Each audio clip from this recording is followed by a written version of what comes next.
Hi and welcome. I'm pleased to introduce this course on the Python Langchain library for working with large language models.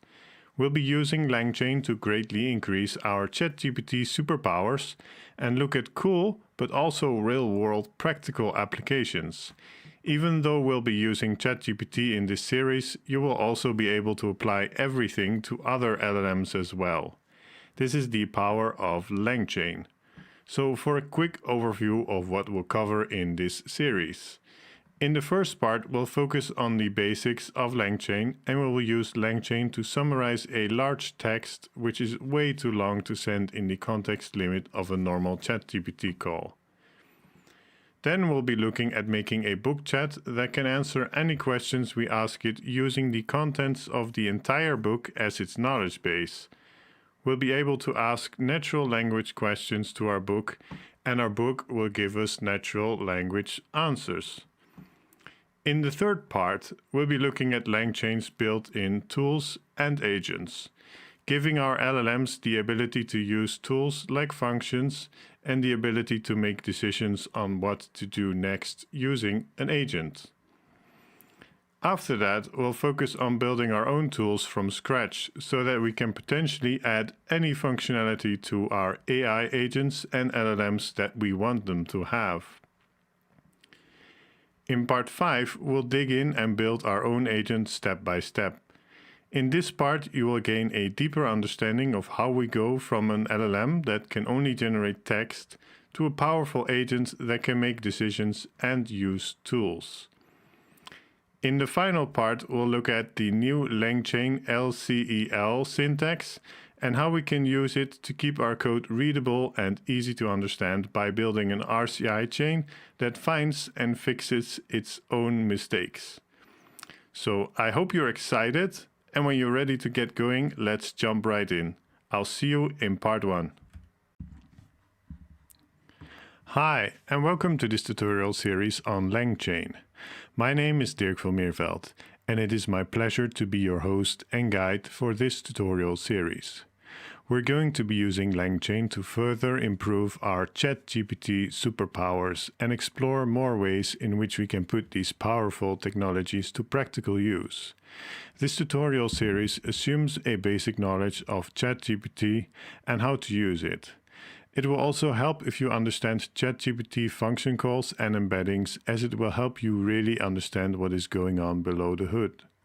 While we will cover these at a basic level, as they come up, it may seem a bit magical and abstract if you don't fully understand what is going on. For basic ChatGPT, you can check out my Giggle Search tutorial series. And for function calls and embeddings, you can check out my ChatGPT function calls and embeddings tutorial series, both of which are available here on the Fingster Academy. So, what is Langchain?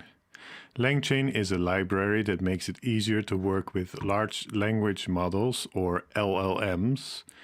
Anything we can do with Langchain, we can technically also do without it. It's just that it makes our lives a lot easier.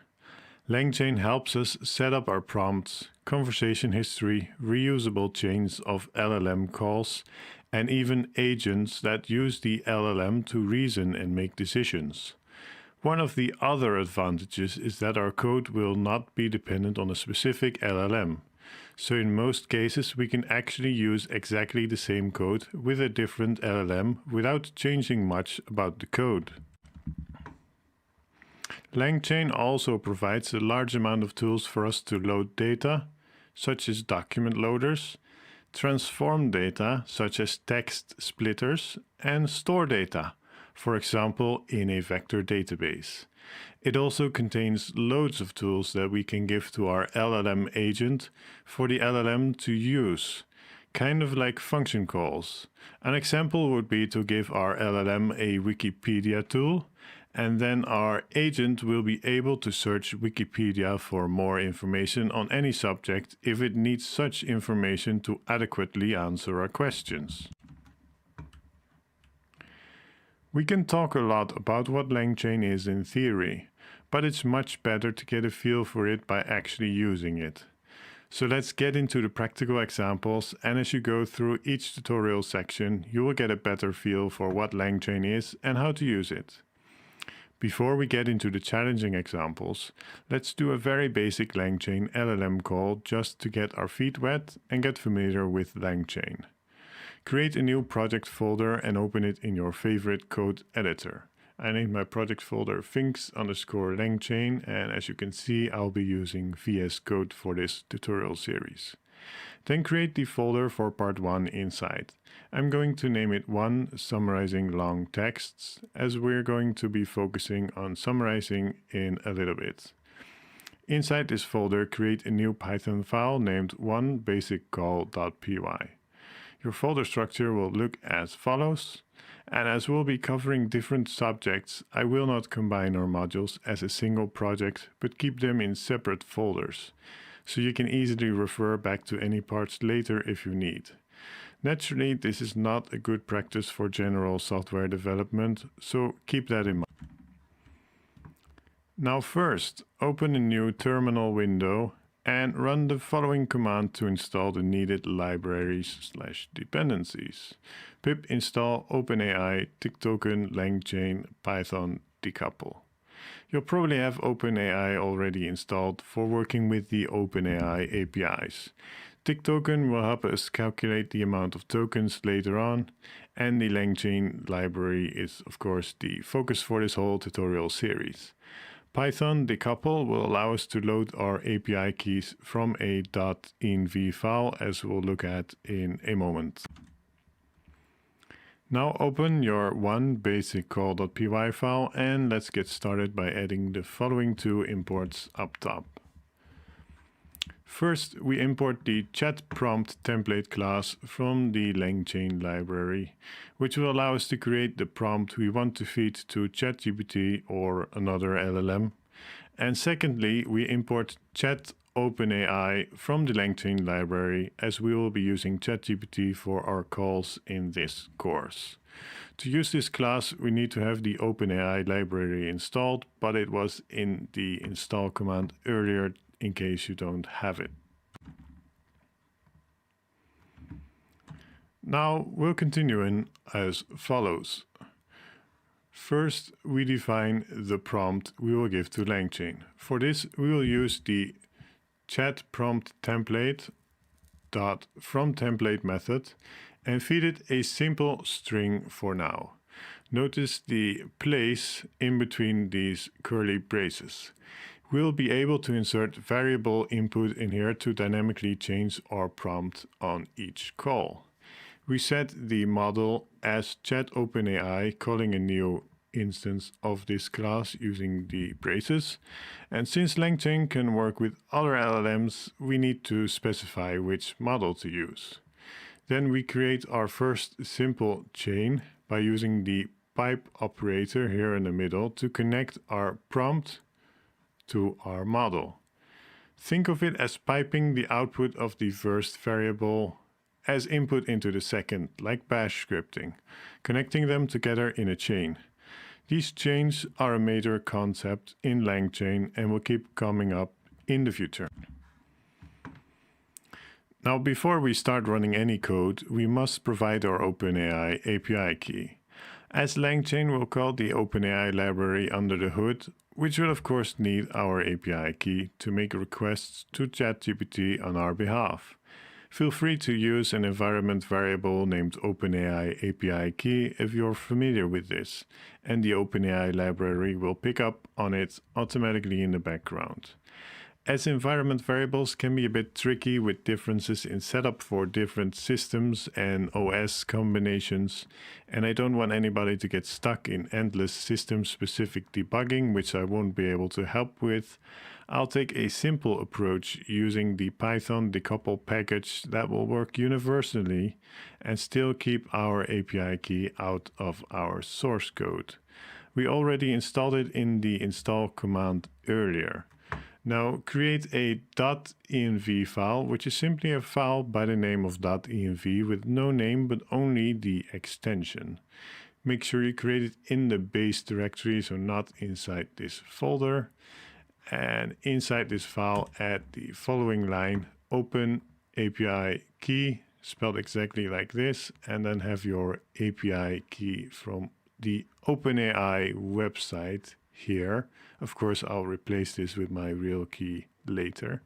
Make sure you don't use any spaces in this file. Then go ahead and save this file and close it, and you'll be good to go. Now make sure you never share this .env file. If you upload or share your code anywhere, just leave this out. If you're using Git on this project, make sure to add .env to your gitignore file so you don't commit your API key to your repositories. And if you're not familiar with Git, don't worry about it. We won't be using it for this tutorial series. Now we can finish up our basic call.py file as follows. First, we have to add the import from the couple import config. And now we have to change this line. We use OpenAPI key, which is the argument name, and we pass it in the value of the config method called on the string OpenAI API key, and this string has to be exactly the same as the one you put in your env file.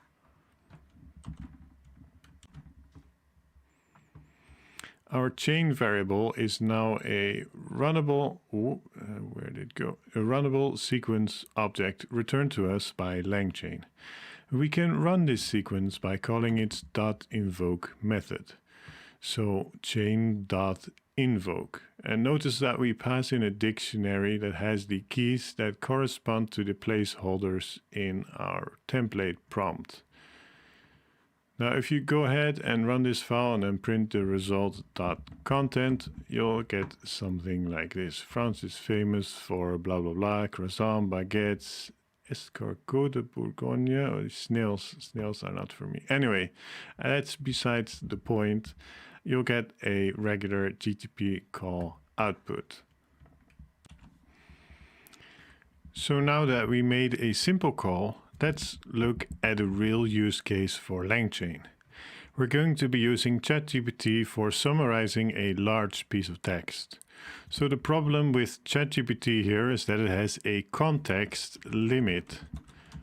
This context is the maximum amount of tokens, and each token is basically a couple of text characters that we can send to ChatGPT in a single API call, and it differs between models.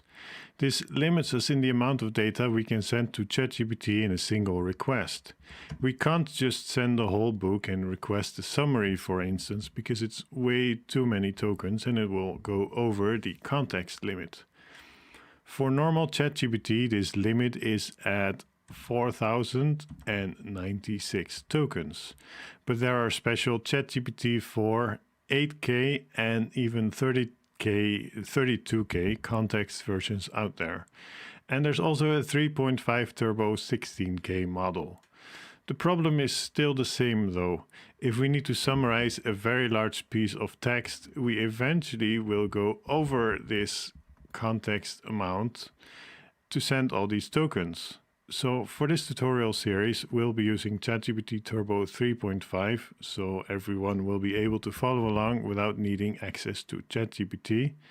And we will also stick to the 4K, the 4096 context model, for purposes of explanation, as it will save you some tokens as the learner versus going past the context limit on the 16K model. We could send 80,000 tokens to a model with a 16,000 token limit, or we can send 6,000 tokens to a model with a 4,000 token limit, and the principle is exactly the same. So we'll be doing the latter in this tutorial to save you some tokens and make this tutorial extremely cheap to follow in terms of the API costs. So what do we do if we want a summary of a document that is larger than our context limit? We cannot just send the whole document and ask for a summary, as we'll get a token limit error, something like the following: invalid request is blah blah blah, maximum context length is, oh, it's actually one token more than I said it was. I'm a liar, but anyway, it's too much, so please reduce the length of the messages.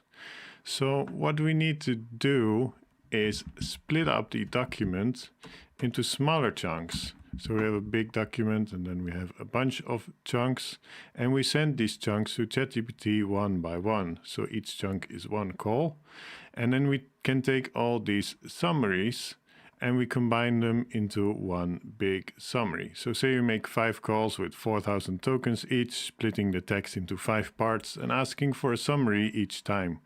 Then we have 5 small summaries which we save in memory, and then we make a final ChatGPT call, number 6, where we send all these summaries back to ChatGPT again and ask for a final summary of all the summaries it has made for us. Now, while we can program all of this manually, in a chain of ChatGPT calls, that will handle the sub-summaries, save the results, and send the text for the final summary. This is a lot of work, and we'd also have to account for edge cases where all the summaries combined are possibly still larger than the context limit if we have a lot of them, and things get pretty complex. Langchain is going to make our lives a lot easier here. Defining these kinds of chains of LLM calls is exactly what Langchain is good at. Langchain names this strategy map reduce, as it will first map over all our smaller text chunks individually, one by one, chunk 1, chunk 2, 3, 4, 5, whatever, how many ever you have. And then it will reduce all these summaries into a final single summary. So we have map reduce. So let's actually do it. First of all, create a new file in your summarizing long text folder called to-summarize-text.py. And before we actually get started in there, let's create some folders to keep our project organized. We're going to create a folder called prompt templates. And we're also going to create another folder called utils. This will just keep our main code more readable and easier to explain by not cramming everything into this single file. So let's first get our prompt templates out of the way. Inside the prompt templates folder, make a file called prompts.py. And inside this new prompts.py file, we'll set up the 2 prompts we need, one for the mapping and one for the reducing part. So we'll start with the map prompt, and this prompt will be used for each part of the cut up text. I've changed the prompt to say speech instead of text, as I'll be using a long speech for our example. If you want a more generic version, you could say text instead. So this is the prompt we'll feed ChatGPT every time we'll give it a part of the text to summarize. We have the text chunk variable here in the middle, which is where we'll insert our variable, and based on this particular part of the speech, please write a concise summary.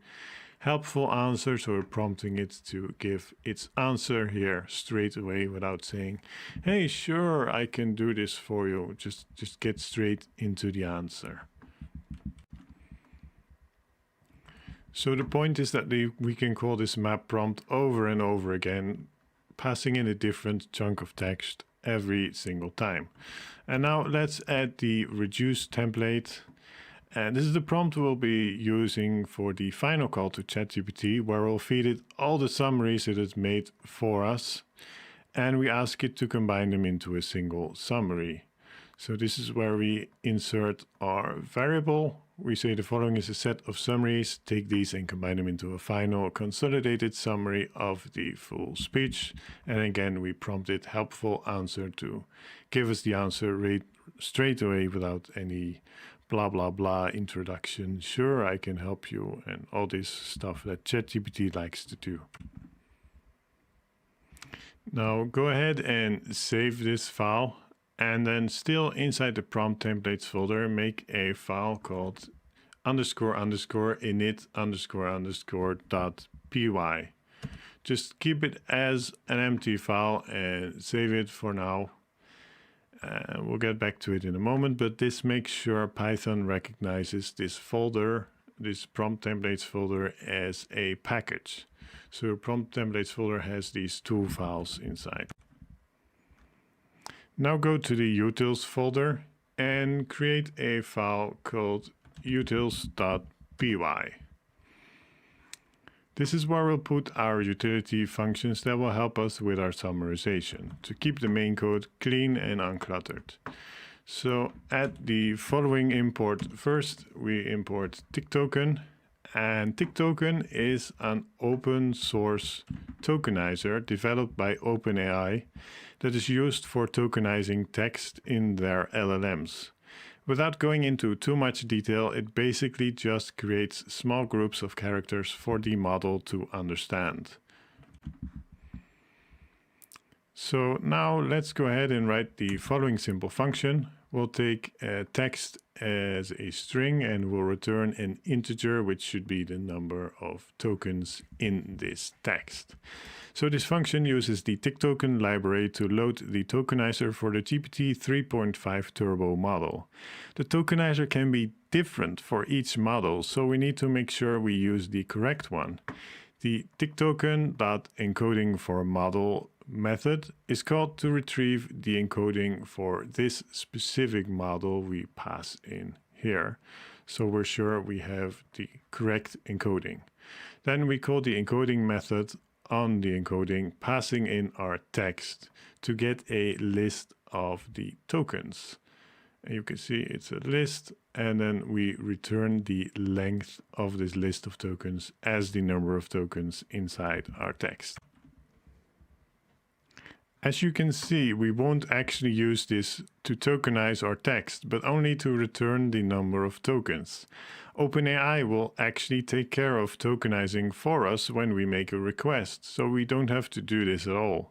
We created this function just to get more insight into how many tokens a piece of text is before we potentially try to send it.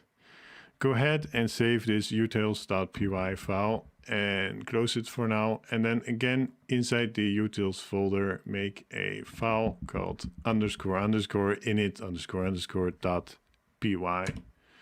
and just go ahead and leave that empty for now. Now there's one last piece of preparation we need before we can start summarizing. We need a large text to summarize. I'm going to be using the last speech by Dr. Martin Luther King Jr. You can find it here. It's a pretty long link, sorry about that, but it's quite readable, so you can probably copy it pretty quickly. You can also use something else if it's no longer available for some reason, or if you have another piece of text that you want to use. Whichever option you choose, you can use the transcript from here or your own text. But go ahead and make a new folder called data. And then inside, make a speech.txt file and make sure to paste whatever text you would like to use inside there. So let's get back to our summarize.text.py file. Inside this file, we'll first import the needed libraries and classes. And this may look a little bit overwhelming at first, but it's actually pretty simple. Decouple config is just the env API key reader we used before to read our API key from this .env file. The Langchain.chain imports are just LLM API calls with a slight bit of functionality added onto them. You'll see more details later. Chat OpenAI is just a ChatGPT chat call as we saw before. Document is just a simple data type that Langchain uses, which holds a piece of text and some metadata about the text, for instance, a page number or whatever.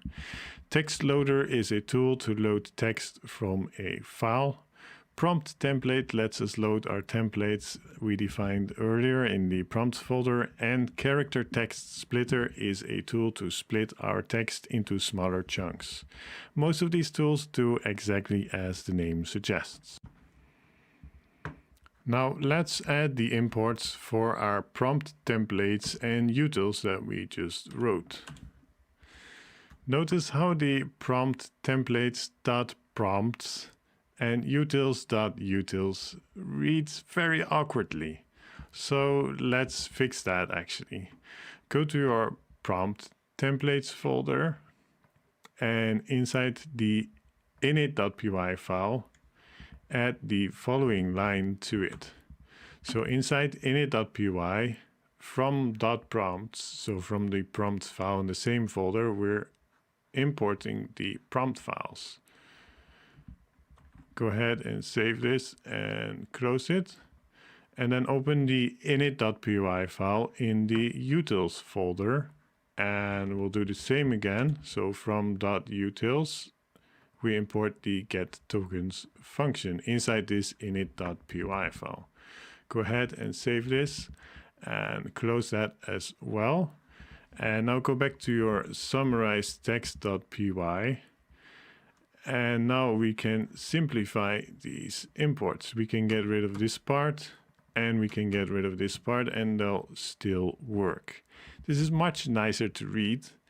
And this works because our import will look at the init.py file in the folder, and inside this file we imported the prompts and utility functions. So Python looks in the init files to see where to find these imports, allowing us to use a simpler and more sensible name. This is especially helpful if you have multiple levels of folders inside here, and it will become prompt templates, .agents, .test, .prompts, and you can just shorten all this by using these init.py files. Just a small tip there. So first, let's prepare our model. We set the temperature to 0 to make sure we get the same results every time, so low creativity.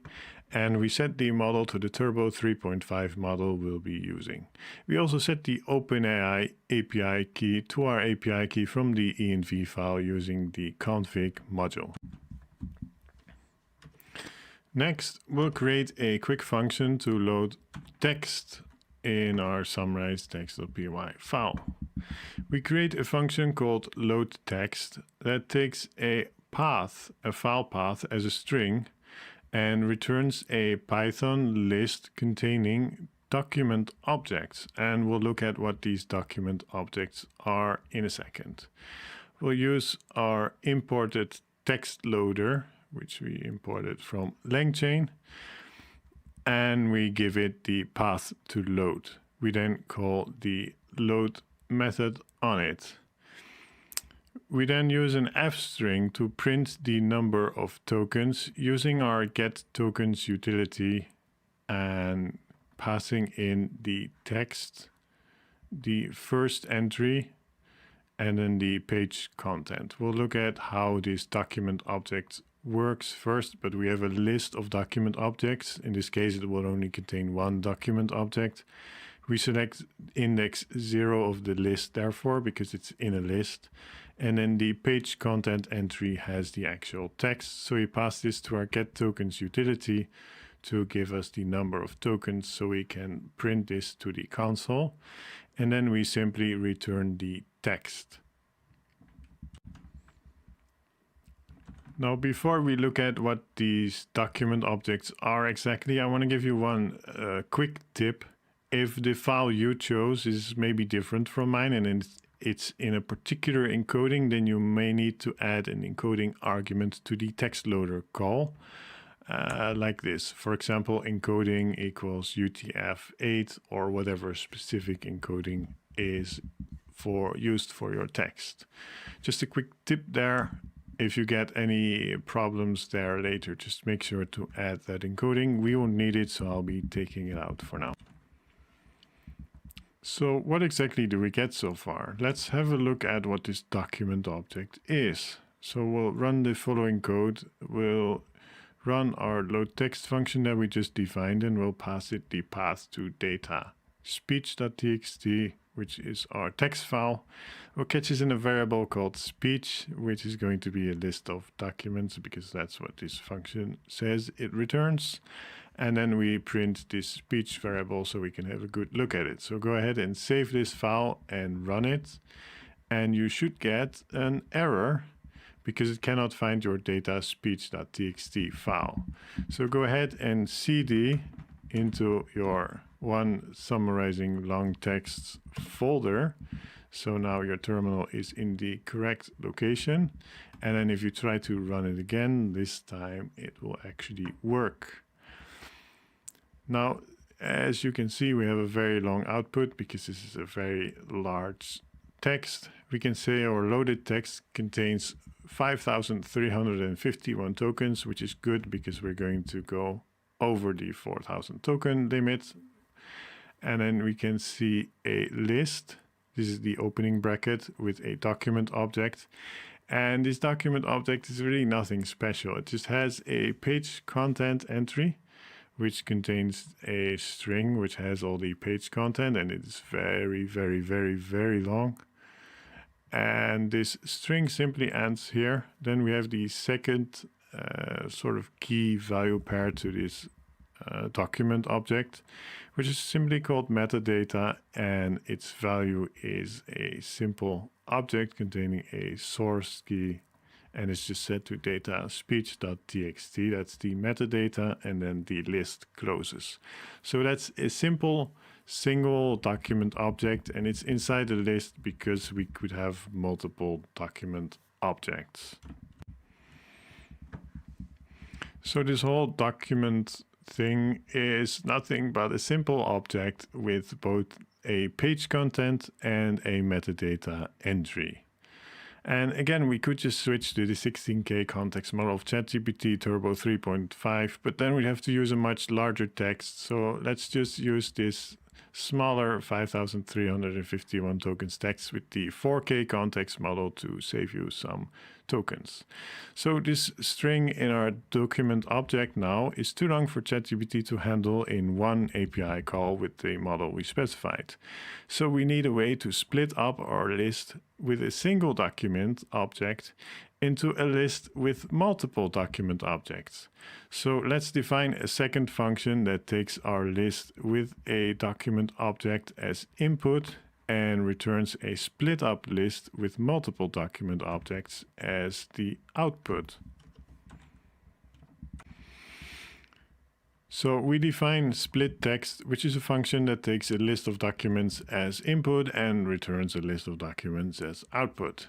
We create a text splitter variable, which is a Langchain character text splitter, and we create it using the from_tick_token encoder method, which takes a chunk size as an argument.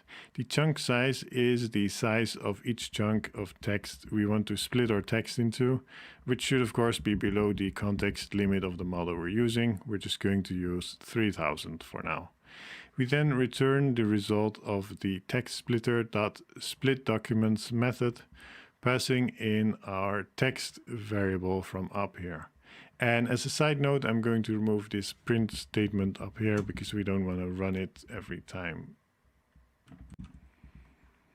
Now go ahead and add the following call to call the method we just created. We're going to say speech chunks, which is a list of documents again, is going to be split text with our speech. So this is the list with the single document object passed into it. And you can actually go ahead and add a print statement and run this file if you want to see it. But I'll just paste a rough representation. It's going to be a list with document and have a huge text here. This is slightly easier to read, so I'm just showing it in this way. And then the metadata. Then we'll have the second document and the third document and however many documents there are in this list. So that's what our speech chunks will roughly look like. Now let's set up our prompt template for the mapping step. Langchain uses the prompt template class to load and define prompts.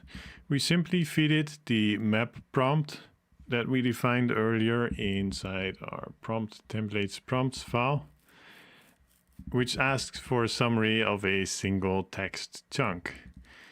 We then create a chain using the LLM chain class, which creates a simple chain. and we pass in the ChatGPT model and the prompt we just defined.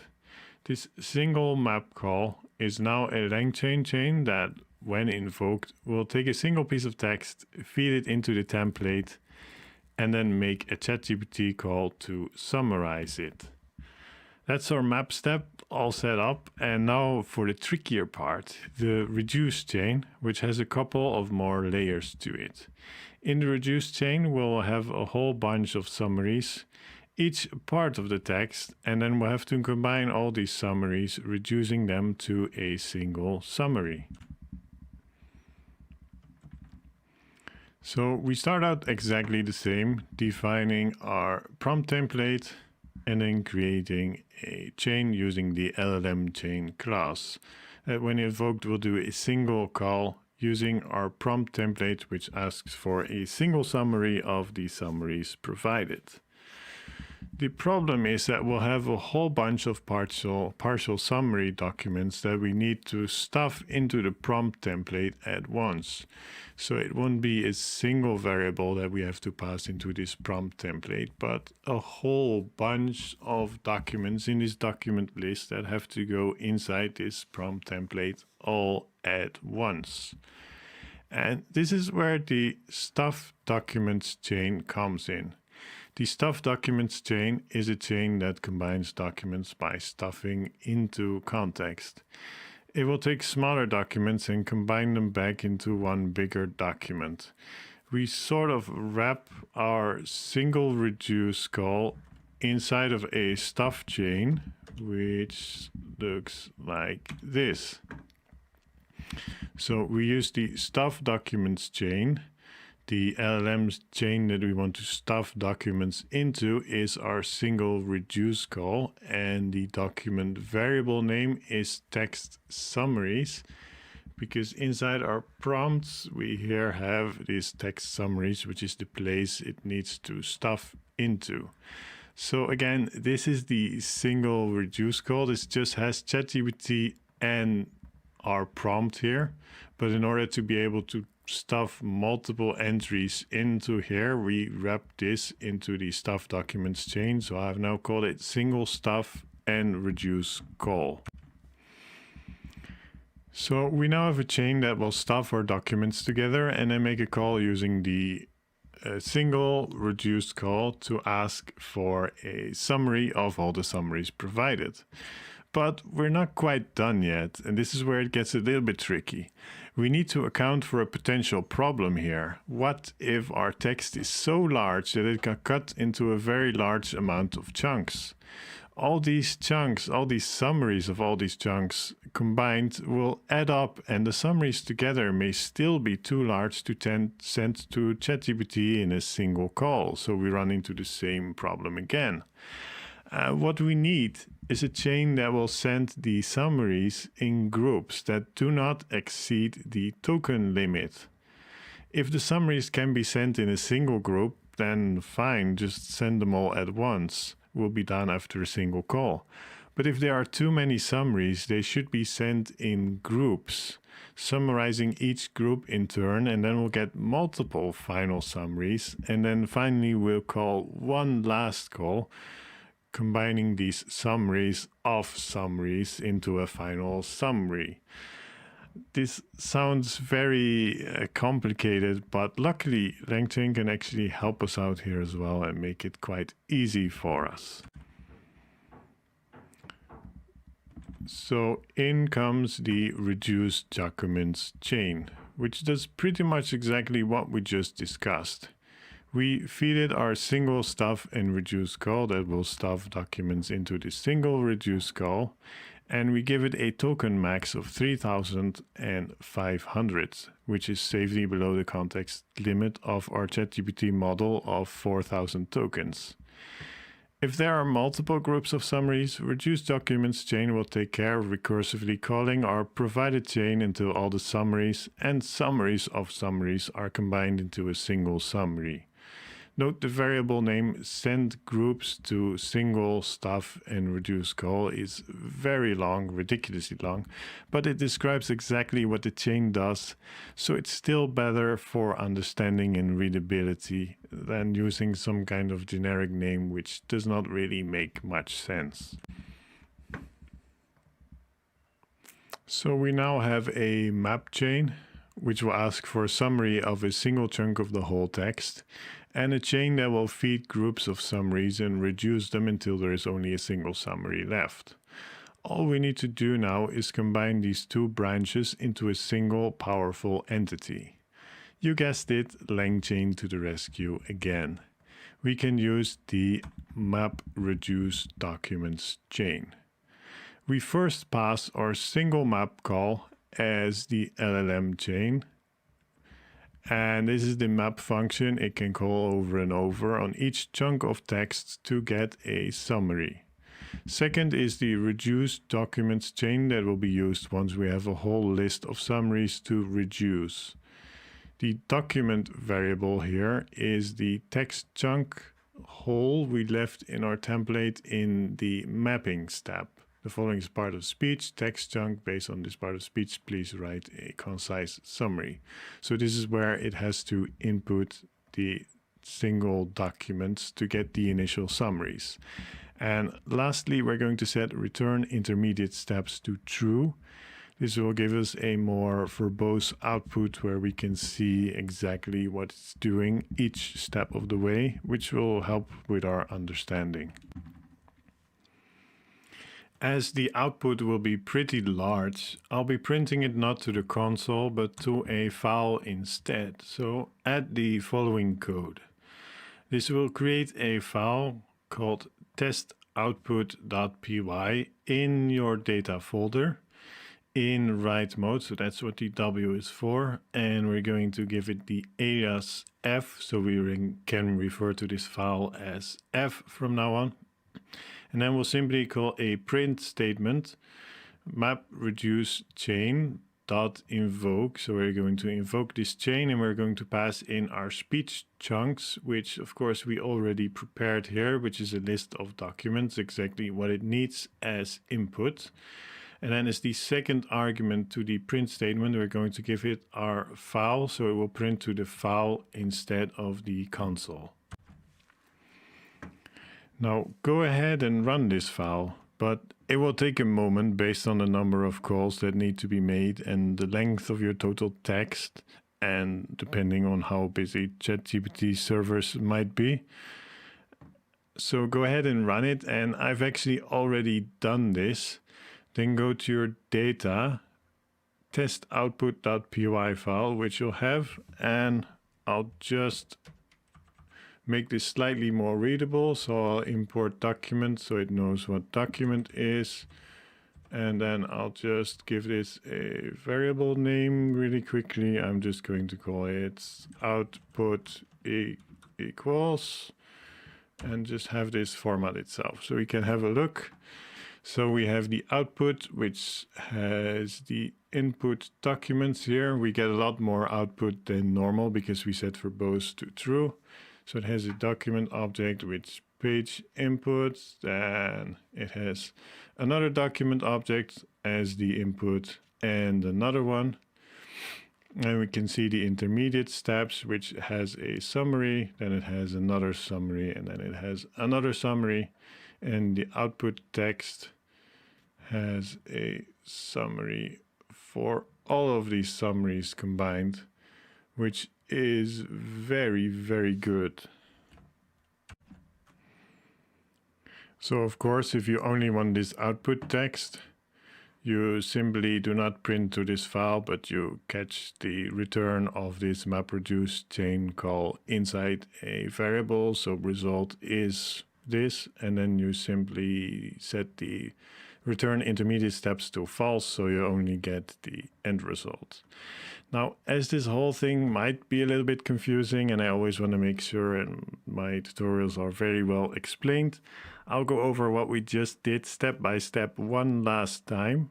But if you've already fully understood everything we've done here, feel free to skip ahead a little bit. Now, the first step is we load a speech using our load text function, and we get a list with a single document object inside of it. We split that document object into a list of document objects using our split text function, and we get a list in this case with 3 document objects inside of it. Now we feed this list of separate chunks to our MapReduce documents chain, which will start with the mapping step, which is the single map call. And it will call our single map call for every chunk of the text. So in this case, it will call it 3 times. The single map call will simply ask for a summary of a single chunk of text each time, mapping what was a list of text chunks into a list of summaries of those chunks. After we have a whole bunch of small documents containing summaries of the chunks, our MapReduce documents chain will feed into the next step, which is the reducing. This will first feed into our send groups to single stuff and reduce call, which will group the summaries into groups that do not exceed 3,500 tokens to make sure we don't exceed the token limit and blow up this function, even if we have a very, very long text. Now, for each of these groups, it will call our single stuff and reduce call, which is the stuff documents chain, which will stuff this group of summaries into a single prompt and call our single reduce call up here, which will reduce the summaries into a single summary. We keep going with this until there is only one summary left, which is our final summary of the entire speech. Now, this run that we did to test it was fairly simple as the text wasn't that long, only being cut into 3 parts.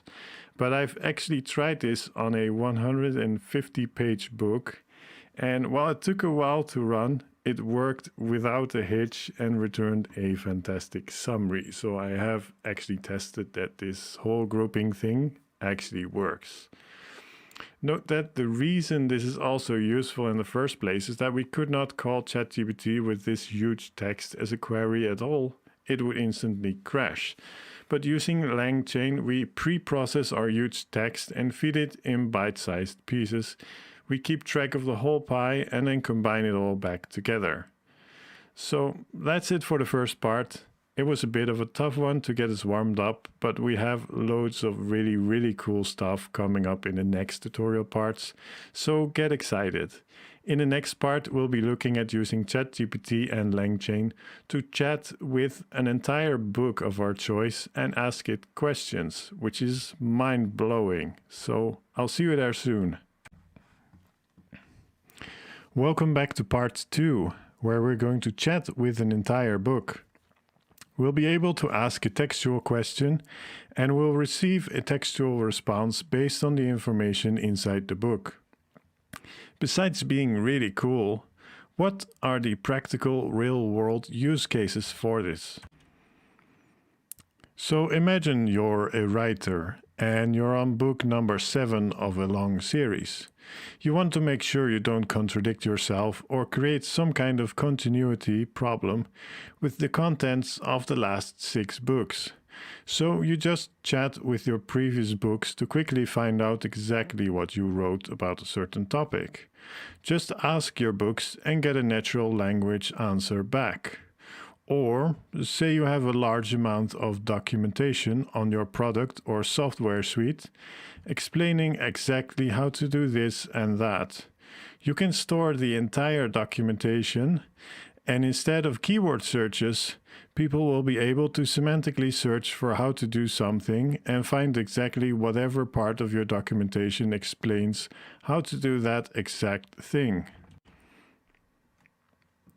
This is extremely helpful, and I personally find this extremely cool as well. The last named use case is already being used in professional production environments. The point is that people can ask a natural language question and get a natural language response back in return. It's just like chatting with ChatGPT, except it has access to the entire book or even multiple books or an entire documentation base and will answer your questions based on that knowledge. So how can we do this? we will use embeddings. To avoid boring people who already took my function calls and embeddings course with repetition, I won't go too deep into what embeddings are exactly. But for a very quick overview, basically an embedding is a way for the computer to represent a word or a sentence, like this is a string, as a vector, which is just a long list of numbers, and it's much longer than I've shown here.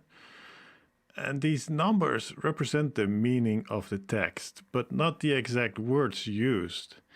So the embedding for the string happy and feel good would be very similar because the meaning is very similar. But the characters used, if you do a character comparison, they are very, very different words. So embeddings compare the similarity in meaning, which is very useful for search. This allows computers to compare vectors for different pieces of text and see how similar they are in meaning.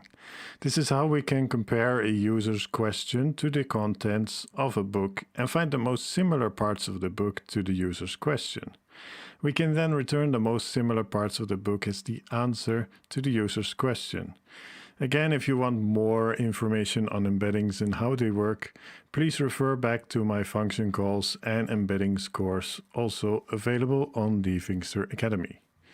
Now, OpenAI has not just the ChatGPT API we've been using, but also another API endpoint that allows us to send a piece of text and get one of these embeddings in return. We'll be using this OpenAI embeddings API for our embeddings. So the basic steps to achieve a full book or documentation chat are as follows. First, we load our data and split it up into small parts. Then for each of these parts, we send it to OpenAI and we get an embedding in return from the embeddings API endpoint. The third part is we store the embedding somewhere, preferably in a vector database. And then the fourth part is whenever a user asks a question, we need to also convert this question to an embedding so we can compare this with the embeddings already in our database and see which parts are most similar in meaning. And yeah, part 5 is optional. Now you can do this with a single huge document like a book, or with a large collection of smaller documents like the documentation for a software library. It doesn't matter, and the underlying process is basically the same. We create a database of vectors and compare the user query converted to a vector to the vectors in the database to find the closest matches. In the previous tutorial series, we used a CSV file to store our embeddings, which is fine for smaller projects, but if you're going to be building a large production project, you will need a vector database. That's why for this tutorial, we'll be looking at Pinecone for storing our embeddings, which is a cloud-based vector database that is extremely easy to use and has a free tier that is more than enough for our project. So that's enough with the introduction. Let's get started on building our book chat. Now, before we get started, let's install some dependencies and get a book we want to chat with. First, run the following command in a terminal window. pip install pypdf pinecone client. We'll use the pypdf library to read our book, which is in PDF format, and the Pinecone client library to connect to our Pinecone vector database, for which we'll create a free account later. I'm not going to actually run this command as I already have these dependencies installed. Next is our book. I will be using How to Succeed or Stepping Stones to Fame and Fortune by Orison Swett Marden.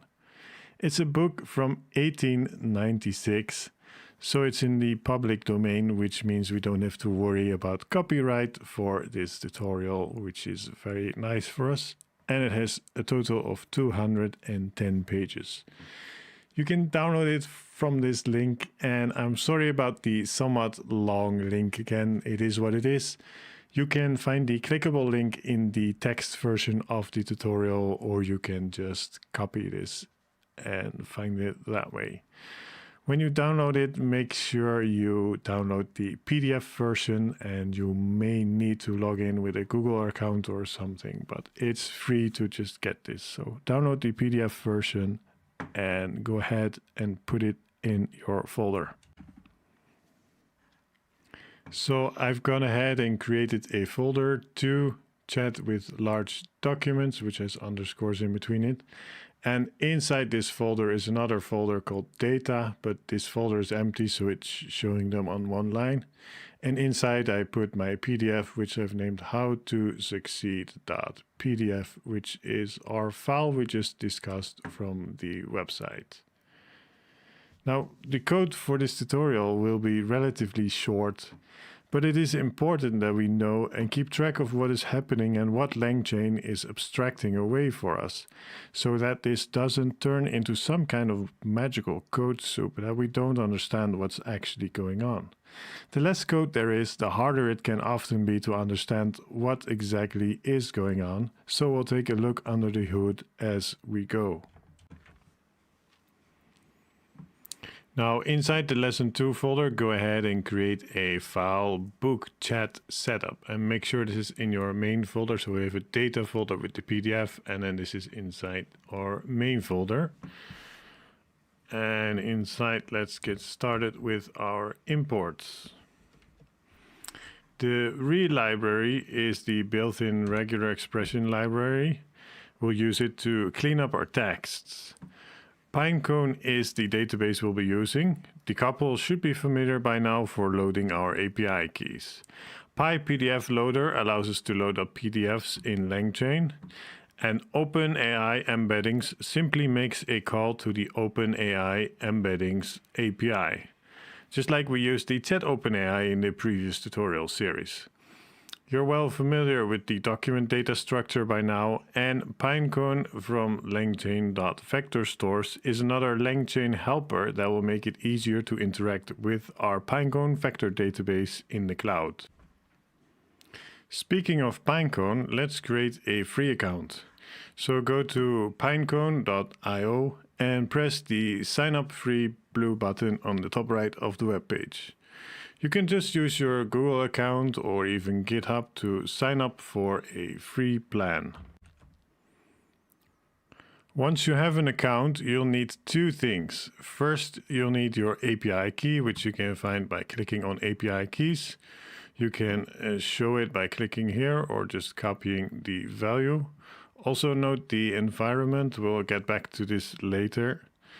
And then go to your .env file and you have your OpenAI key in there. Now also paste your Pinecone API key in exactly the same manner. Again, making sure not to use any spaces. Now the second thing you'll need is you'll need to create an index to store the embeddings in. So back on the Pinecone website, click on the indexes menu item and then click on create index. For the name, I'm going to use Langchain vector store. The dimensions should be 1536, as this is what OpenAI embeddings use. It refers to the number of dimensions in the vector that represent our text, which basically means each vector will be storing as a list of 1536 floating point numbers. For the metric, just leave it as cosine, as it is a standard mathematical way to compare vectors. And finally, set the pod type to starter, as this is free to use in our free account. Then click the create index button and give it some time, and you'll see initializing. And if you give it enough time, it will change to green, letting you know your vector store has been successfully created. So back to our bookchat setup.py file. First, we'll prepare our embeddings API by initializing a new OpenAI embeddings class, passing in our OpenAI key from config as always. The embeddings endpoint again uses the same API key as the ChatGPT endpoint, so you can just use your OpenAI key again. Next, we'll initialize Pinecone by calling pinecone.init and loading in our Pinecone API key, again using config. Then we have this environment, which I showed you earlier, was the GCP starter. It was next to the, let's see, you can find it here, the environment GCP starter. Yours might be different than mine, so make sure you fill in whatever it says over here, just to be safe. Otherwise, yours might not work. And finally, we just initialize a simple string, which I set to the exact name of the vector store. Okay, so it's time to load up our book. In the first line, we just create a loader object using the imported PyPDF loader from Langchain. Then we pass in the path, so this creates a loader object, but it doesn't actually load anything yet. Then we're going to use the load and split method on our loader, which is going to return a document object for every single page in the PDF, so we end up with a list of document objects. And we're going to save this in data. Now remember, the document object has both a metadata property and the page content as a text string. In this case, we're only interested in the text string for each page. So we really want a list of strings, and we're going to get it by looping over the data. And for each page, we're only going to return the page.page content, putting this inside a list comprehension. So that will become the page texts. Now we're going to just print this just to see what we have so far. I'm going to randomly select the 7th page and print the first 1000 characters. Now, before you try to run this file, always first make sure you save it. Otherwise you'll go crazy wondering why it didn't work, because you didn't actually save your changes before running the file. Then secondly, make sure you cd into the correct folder, because otherwise it won't be able to find your file. And now we can go ahead and run our file. It should take a minute to load, and then you'll see something like this, which is good, but we have a lot of unnecessary tab characters here, so it's very, very awkward to read. So let's get rid of all these unnecessary tab characters that appeared in the loading process. I'm actually going to get rid of this print statement here and overwrite it as such. So we're going to get a new list of strings, page text fixed. And for each page in the page text, which is the variable up here, we're going to use the or regular expressions library, and we're going to substitute every tab character or new line character, which is like an enter going to a new line. And we're going to find all of these and substitute them for just single spaces. And we're going to do this for each page in the page texts. Then again, we're going to print the page text fixed, and we're just going to get the same first 1000 characters of the 7th page just to see if this works. So yeah, we can see that this is a lot better, a lot more readable. So make sure you go ahead and remove this print statement over here. And now all we really need to do with these texts is to send each page to the OpenAI embeddings API and get an embedding back and store this embedding in our Pinecone vector database. Now Langchain makes this very easy for us. So if you want some more background information, again, refer back to my function calls and embeddings course, also available here at the Thinkster Academy, because I don't want to bore the people who already took this course by repeating the same details over and over again. So we're just going to use the built-in Langchain functionality to make our lives very easy. So we can simply call the pinecone, and this is the pinecone with the capital P, which is the helper from Langchain, not the official pinecone library. And we can just create a pinecone dot from texts, and by calling this method, passing in our list of strings or page texts, the embeddings API, which holds our OpenAI embeddings with the key, and the index name of pinecone index, which is where I stored the string with our actual index name. And just by passing this in, Langchain is going to send all of the embeddings and store them all in the pinecone database for us. Now, first of all, make sure you save this file. And then again, make sure you're in the correct folder, and let's run this. And this is going to take a couple of minutes to run because it has to do an API call for every single page and get the embedding and store it. So I'm just going to give this a couple of minutes. And when it's done, we'll get back here and we'll take a look at our pinecone database. Okay, that actually finished really quickly for me. So let's go ahead and take a look at our pinecone database. Let's go to the website again and click on our Langchain vector store. And we can actually see 1 to 10 out of 50 vectors here. This list may also take another minute to load. So if your pinecone database just finished, you may not see these matches right away. But if I set this to 500 and then query it again, we'll see page 1 to 10 out of 207, and our book had exactly 207 pages. So that means that all our pages are stored in here as a vector. So we're good to go. Actually, before we move on, let's take a quick look at one of these entries in the database. It has an ID, it has the actual embedding, which is the list of vectors. And then we have our metadata, which is the original text. So if we find a match for one of the embedding values, we can easily get back the original text.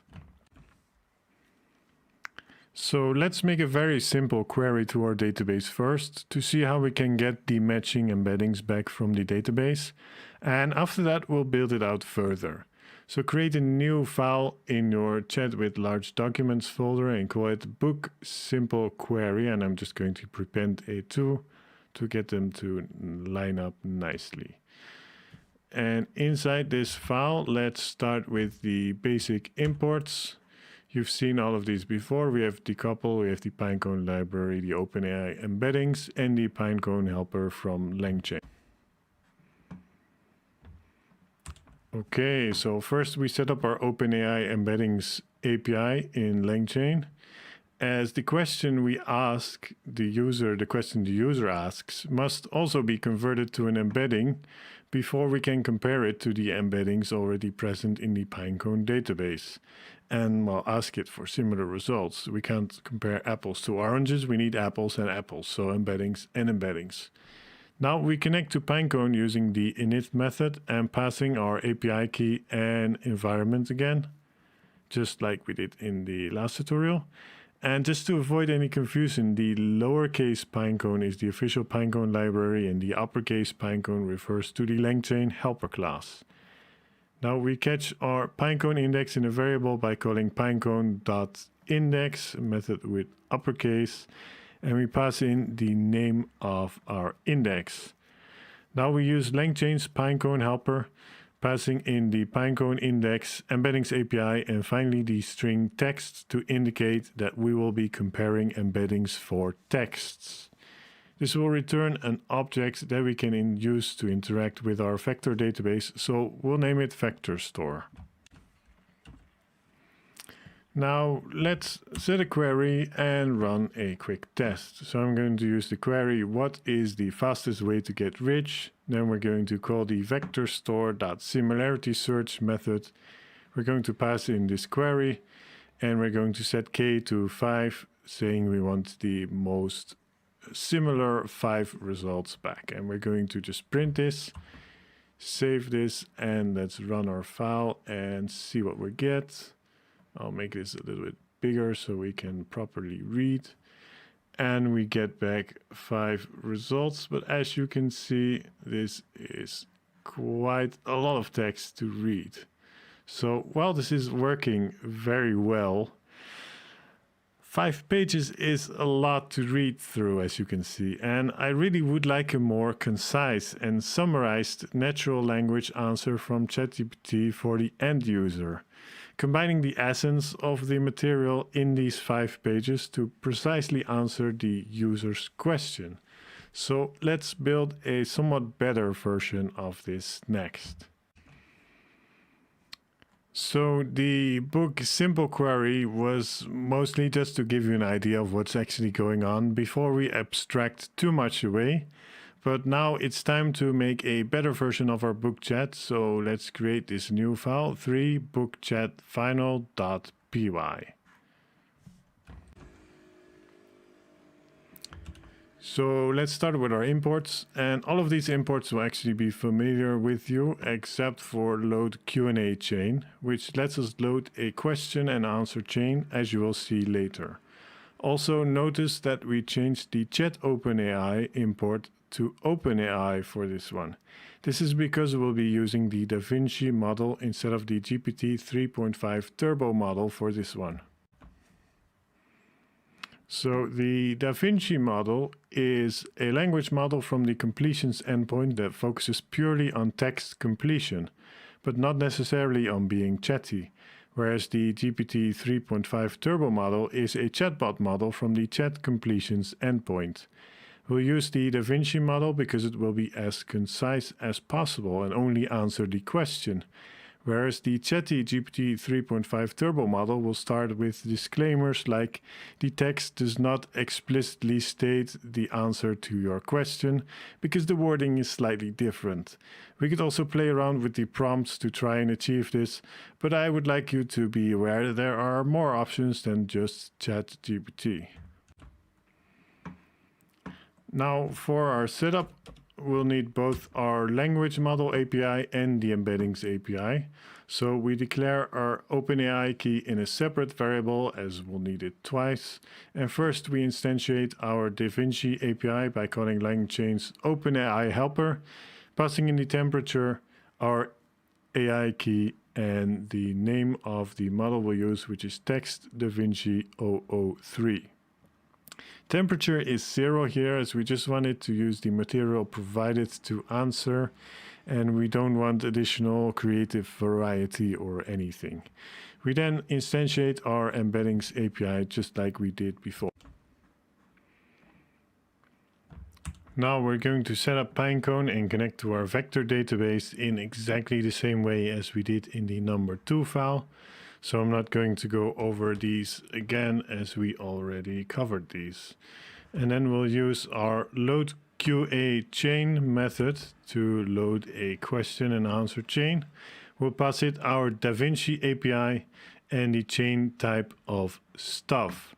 You'll remember the stuff from the previous tutorial part, and we're using it here because we need to stuff the multiple matches we get back from our vector database into the chain. So you saw in part 2 that we got 5 pages back, and we need to stuff all these into this chain, which is why we need to use the stuff chain. Now you might have noticed that we skipped a step. We never set up our prompt template like we did in the previous tutorial part. This is because the load Q&A chain method already does this for us. The prompt template is internally stored and predefined, and if we poke around in the source code, we'll see that it actually looks like this. So the load Q&A chain will actually pass this template, use the following pieces of context. So that will be our 5 pages that were returned, similar to the user query, to answer the user's question.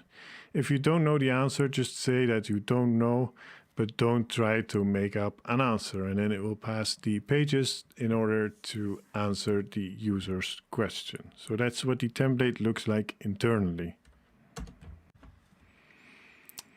So now that we know that this Q&A chain will stuff our documents into the prompt template all straight out of the box without us having to do anything, we just need to get the similar matches from our vector database and feed them to this chain. So let's make a function to do that. So we declare a function that takes a question as a string and a verbose boolean which defaults to false as arguments, and it will return a string. We call the similarity search method on our vector store and pass in the question and the number 5 for k, but you can experiment with different amounts of matches if you like. This will return the list of document objects that are the top matches for our question, the most similar in meaning amongst the entire book's contents to this particular user query. We then check if verbose is true, and if so, we print the matching pages to give more console feedback so we can choose if we want to see everything or if we just want to see the output. We then call the .run method on our Q&A chain and pass in the matching pages as the input documents and the original question as the question. This will return a string that is the answer to the question, and we just print this string and then also return it. Note that we never converted the user's question to an embedding, just like I said we had to do, because Langchain's Pinecone helper class, of which we have an instance in the vector store, will actually handle this for us. So this is being done right here by this vector store object, which again is the Pinecone Langchain helper class, and it will automatically convert this question to an embedding and then do the similarity search. Now I'm going to ask 3 questions to our book chat to test it out. The first one uses the verbose flag set to true to test it out. The second one will give us the answer without displaying all the context pages passed to DaVinci.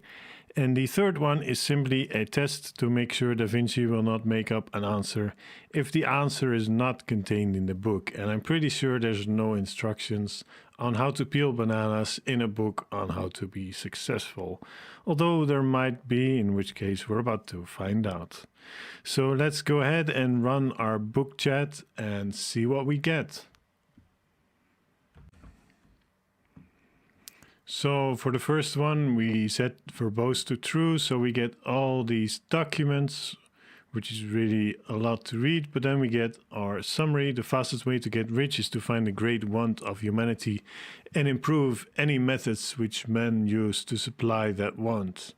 It's also important to choose an occupation that is helpful to the largest number of people and to observe and take pains to find opportunities. The problem with most people is that they are superficial and unprepared for their work, blah, blah, blah, blah. And then the third question on peeling bananas, it says, I don't know, just like we want. So even though this book is over 120 years old, it seems that some things never change. Those were excellent answers straight from the book's philosophy, and the third trick question was also rejected instead of making up some kind of weird hallucinating answer. So we're now successfully actually chatting with a book and getting answers straight from the book's philosophy. Now you could make this into a utility that takes input or implement it into a website or app and allow your users to talk directly to this knowledge base. Of course, make sure you have the rights to use the book or documentation you're using, but this is very powerful and can be used in many different ways. That's it for part 2. I hope to see you soon in the next part where we'll be looking at tools and agents. Welcome back to part 3, where we'll take a look at Langchain agents. This is where LLMs like ChatGPT start to get really cool and also a bit scary at the same time. We're going to give the decision-making powers to ChatGPT and let it decide which action it needs to take. An action can be to use a specific tool and see what the output is, or to return a response to the user. Now, tools are the name Langchain uses for what are basically a type of function calls that can run a specific action for us and return the result. We will use pre-built tools in this part, and we will make our own in the next part, so you will gradually get a good understanding of how Langchain tools work. So far, we've been using a predetermined chain of calls that we defined ahead of time, step 1, step 2, step 3. But what if we need to create a chain dynamically based on the user's input? What if we don't know ahead of time exactly which path of LLM calls should be made? This is where Langchain agents come in. An agent has access to a suite of tools, and depending on what the user input is, may or may not call any of these tools or even multiple of them in a row, until it can reason its way to the answer. Our coverage of agents will run through parts 3, 4, and 5 of this tutorial series, where in the end we'll create our own agent and take a deeper look at its inner functioning. So if anything seems a little bit confusing or vague at first, hang in there as we'll go into more and more detail as we go along. I feel this is preferable over just dumping a huge load of theory on you all at once before we ever get started. So yeah, let's just get started with the practical stuff. So as always, let's start by creating a new folder, 3 agents and tools, and then inside let's create our Python file, one python agent.py.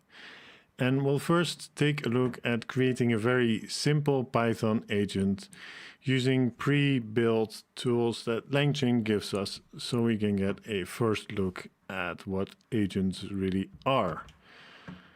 As always, we'll start with our imports first.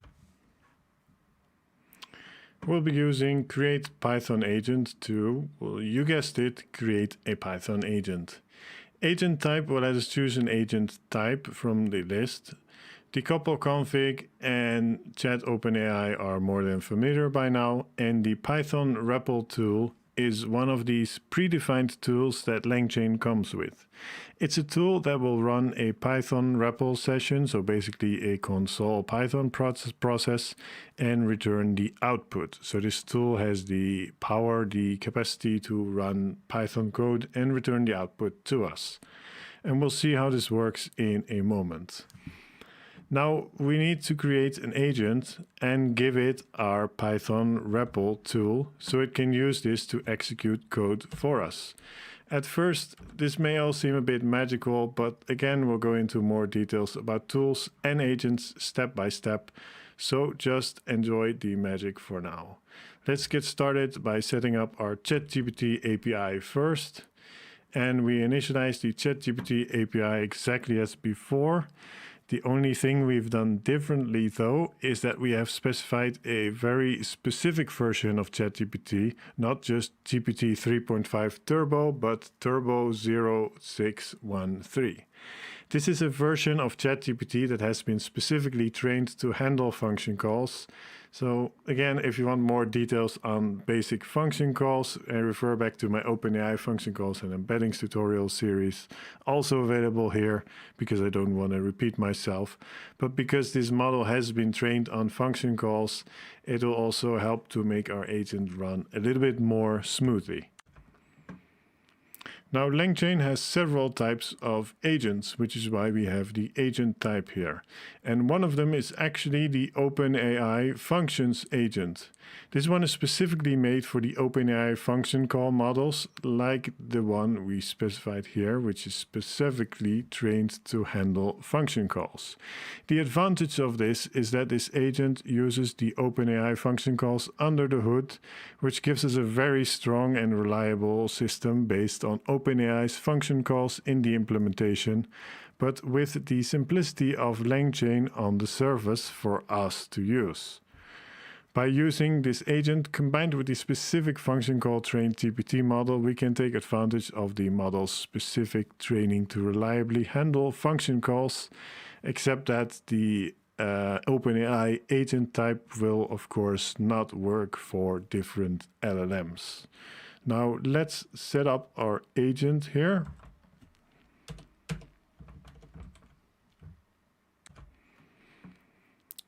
We use the create Python agent function to create our agent, passing in our initialized JetGPT API and the Python REPL tool we imported.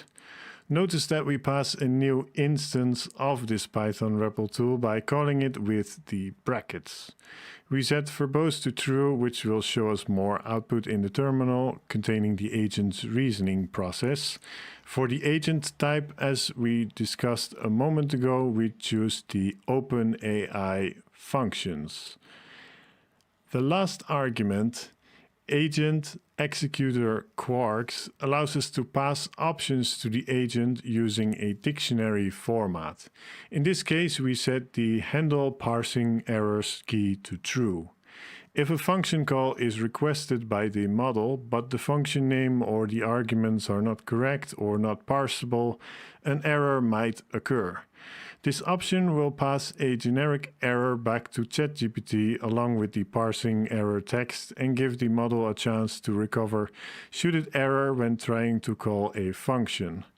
I've rarely experienced this with ChatGPT function calls as they are quite robust, but just in case it does output something that cannot be successfully parsed into a valid function call, maybe it tries to call a function named turtle, but we only have a function that's named banana, so it cannot call a function named turtle because it does not exist. So we'll just in case it happens, it will send the error back to ChatGPT and it will just ask it, hey, this function does not exist, try again. So let's take our new agent for a spin. Add the following agent.run, please print hello AI world to the console. And let's go ahead and run this file and see what it does. First, you can see the agent chain has started. Its first and only reasoning step is that it should invoke the Python REPL tool it has to solve this problem and pass in the argument print hello AI world. The Python REPL tool then executes this Python code and returns the output, which is then returned to the user. The agent then finishes its chain and returns. The reason you see the final output twice is because the REPL executed a print statement, after which the agent also returned the final answer to us. And just a side note, this can execute Python code, so be careful with it. Again, we'll get into more detail on how these tools and agents work and how the agent knows which tools to pick in the coming parts. But for now, let's try another call to our agent and see how it does. So my next question, and I'm just going to overwrite this statement, is going to be, please write a function to calculate which weekday, Monday, Tuesday, etc. a given date is. The date should be in format YYYYMMDD, and the function should return a string with the weekday name. Return the weekday for the date 2025-06-13. So let's give this a spin and see how it does. We're starting the new agent executor chain, and then it's going to do some reasoning for us. And it's chosen to invoke the Python REPL tool with import datetime, dev get weekly date, and we can see that the agent has passed an import, wrote a function, and then called its function with our date. Now that it has its answer, it uses ChatGPT to return a natural language response to us. So notice it didn't just respond with Friday, which is the output of this function it wrote, but actually gives a proper response to us. This is the basic idea of an agent.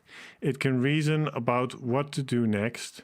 It has one or more tools, which are basically just functions, which it can decide to call or not to call, depending on the situation. So the first LLM call above decided to call the Python REPL tool. This decision came from ChatGPT. Then the output of the Python REPL tool was actually returned back to ChatGPT again. Since ChatGPT now had its answer, there's no need for another function call, and the only logical decision is to return the correct answer to the end user. So it changes it to this slightly more chatty answer than just Friday. And then it just sends this back to the end user. So there were two ChatGPT calls. The first says, okay, let's call a function. Then we make a second call, feeding the output of the function back. And then ChatGPT says, okay, I have the answer, so I'm just going to return the final answer to the end user. Now, while we could write chains of OpenAI function calls to achieve this same result without Langchain, as we did in the function calls and embeddings tutorial series, this takes a lot of work out of our hands and provides easy integration with some predefined outside tools. If we really need more control at a lower level, we can always go back to custom defining our chains of function calls in the OpenAI module. So let's create a slightly more complex agent and check out some of the inbuilt tools in the process. Go ahead and create two internet search agent.py and just create that empty file. Now, before we get started in here, we're going to open a terminal and run a pip install command. I'm not going to run this because I already have these installed. Oh, go ahead and remove that tilde at the end. That's not supposed to be there. Now we'll be using DuckDuckGo search to search the internet and Wikipedia for specific Wikipedia searches. I chose the DuckDuckGo search engine for this tutorial over a fully fledged Google API because I don't want to bother you signing up for a Google search API like SERP API, which requires a sign up with email and phone number verification, and it's a bit of a nuisance. If you need it later for a bigger project, the process is the same, but we'll just use DuckDuckGo for now, which does not require any kind of sign up and will work straight out of the box. So go ahead and run this command, and I'll see you in a second when it finishes installing. Okay, with that installed inside your internet search agent.py file, let's first add our imports again.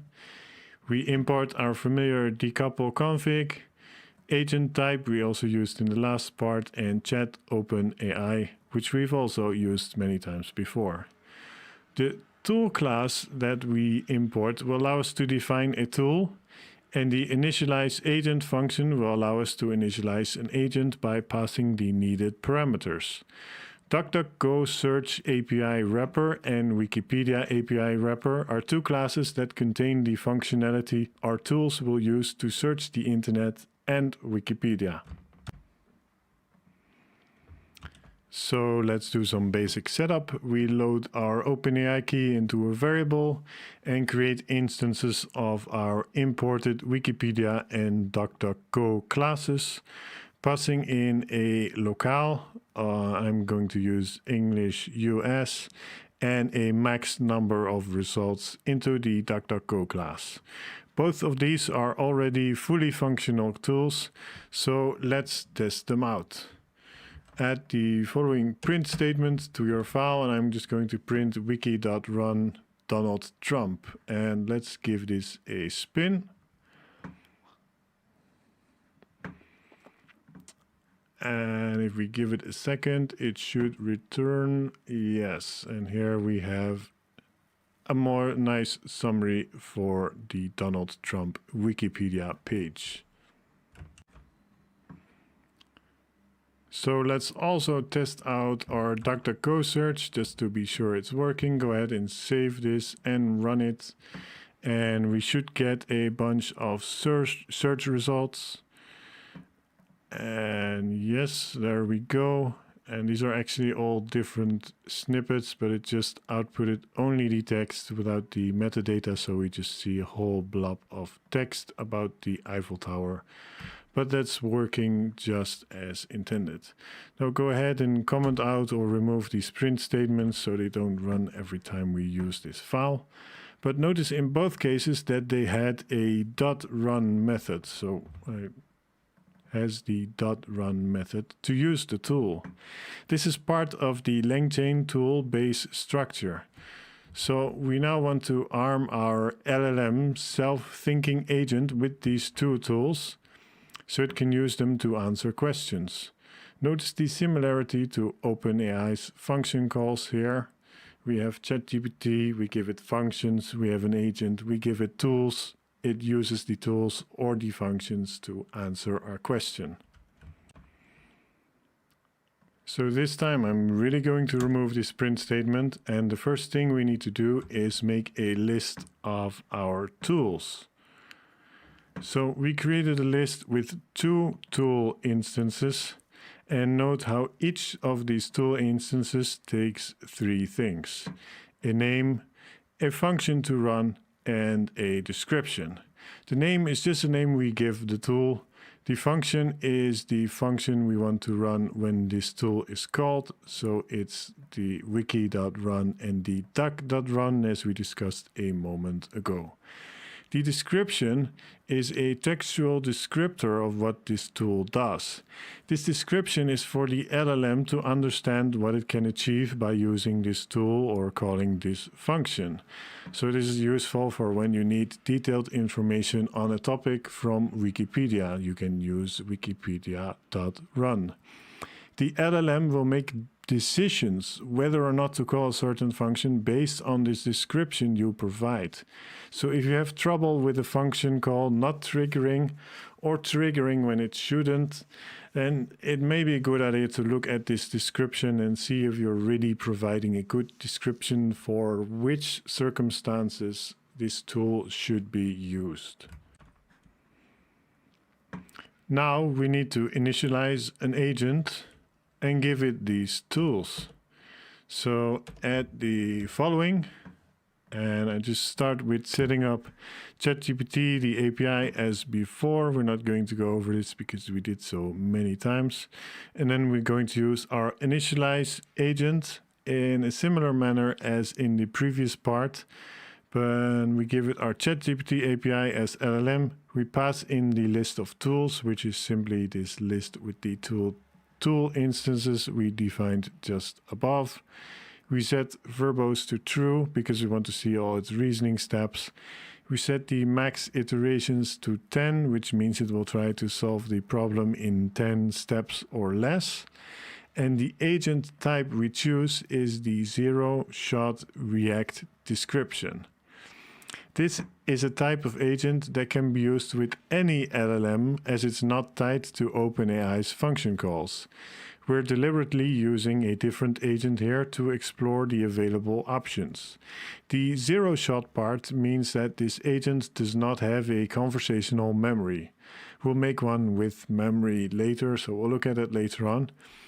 So if we ask this a second question afterward, it will have no memory of the first question asked before.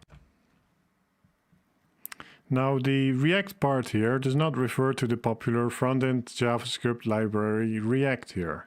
It's a framework or model for prompting that has been developed by researchers that shows effectiveness for these kinds of tasks. Without getting into the details of the research paper, the basic idea is that the model does reasoning, which is the re part, and based on that reasoning it takes action, which is the act part. Then based on the result of the action or its observation, it will go and reason again. One interesting point here is that if we simply ask an LLM a question, it will tend to answer first and then come up with the reasoning for why this is the correct answer later. providing a plausible explanation even if the answer is wrong, because it has already gone into this direction. Researchers found that by asking the model to reason first and then having it give its answer after the reasoning, the accuracy went up significantly. This is a really interesting finding and something good to keep in mind for all your future prompt engineering adventures. You'll see this back in the agent's output later, where it will constantly start with reasoning and a reason on what it should do next. And then it will take the action. You can read more on the React paradigm on this page, and you can read the full paper by clicking on paper here if you're interested in a more theoretical background to the people who came up with this whole idea. So now let's test our agent. Let's ask about the current CEO of Twitter. This fact has changed after Elon Musk bought it and renamed it to X, which is something that ChatGPT would never know, as it has no knowledge of recent events, proving that a correct answer is not coming from ChatGPT's base knowledge, but from its actual research. Note that we're deliberately asking for the CEO of Twitter and not the new name X to make the question even more tricky for our agent. So add the following to your file and go ahead and run it. And let's see what it does. Entering new agent executor chain. Okay, so it has finished running, and this is the React style agent in action. We can see that it first reasoned that it should find the current CEO of Twitter, and doing an internet search would be a good idea, so it uses DuckDuckGo and uses the action input current CEO of Twitter. We deliberately formulated the question that would return conflicting results here to show how the agent can reason about this and decide to use Wikipedia instead. So it says there seems to be conflicting information about the current CEO of Twitter. I should verify the information on Wikipedia, and it decides to call Wikipedia with the action input Twitter. Now it gets all of these results, and finally it comes up with another thought. The current CEO of Twitter is Linda Yaccarino. So its final answer is Linda Yaccarino, which is correct.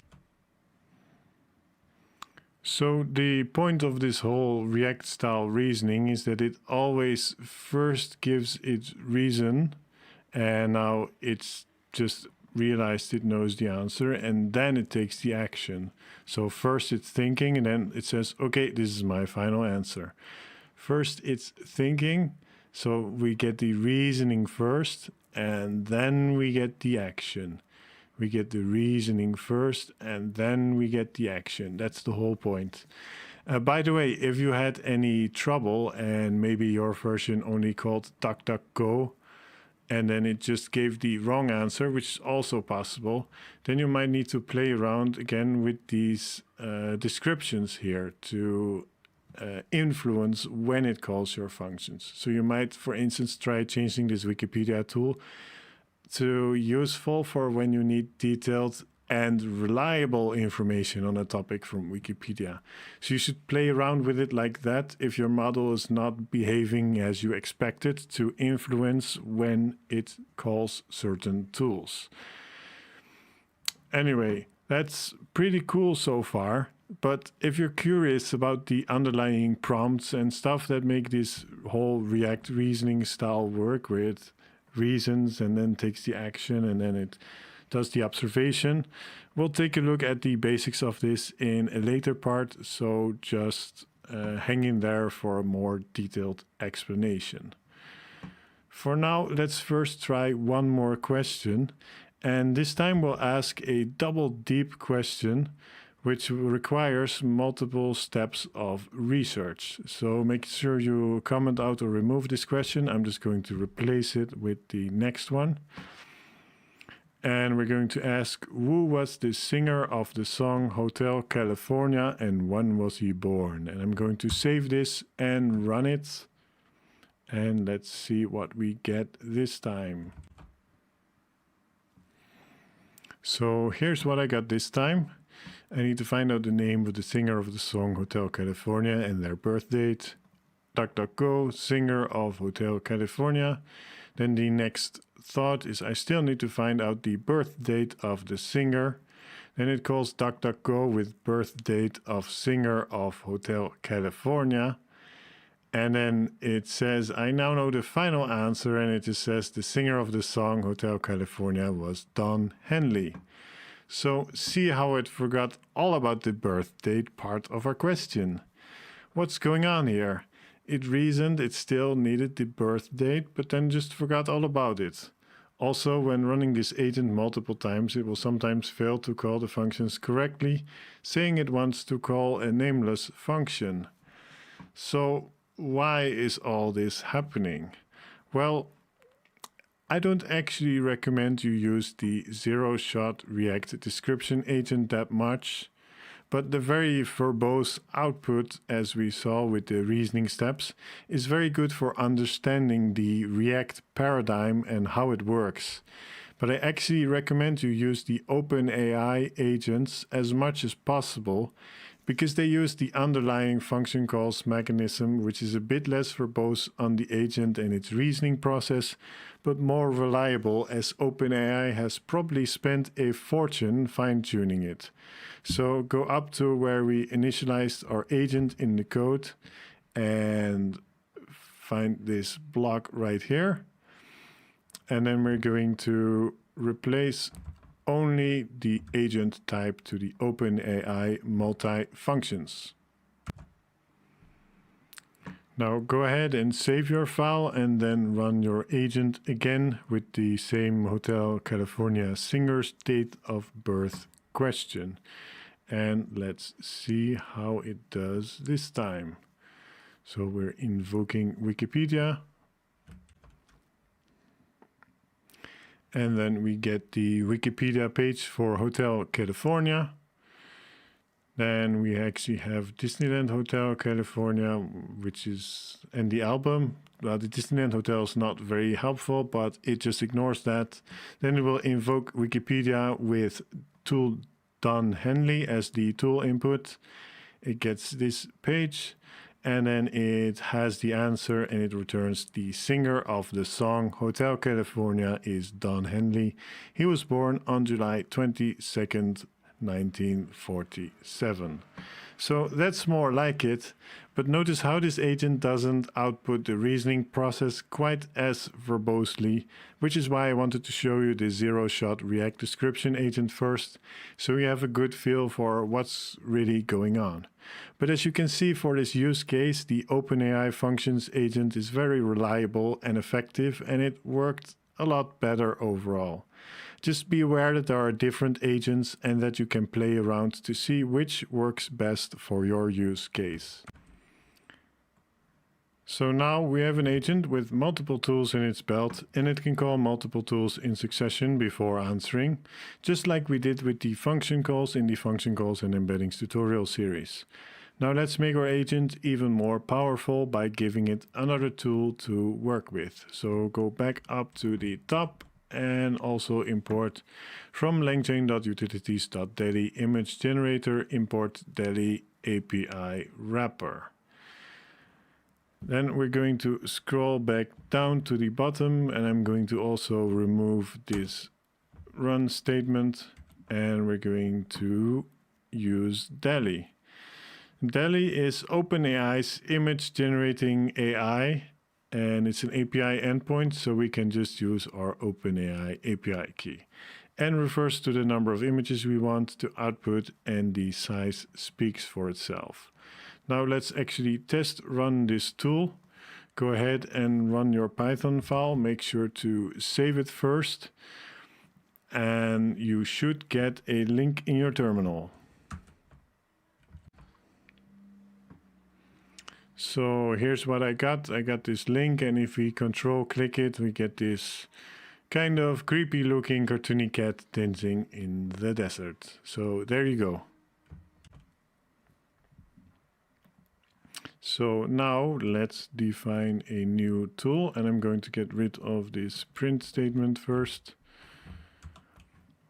And we're just going to say Dali tool is another tool instance, just like we did before.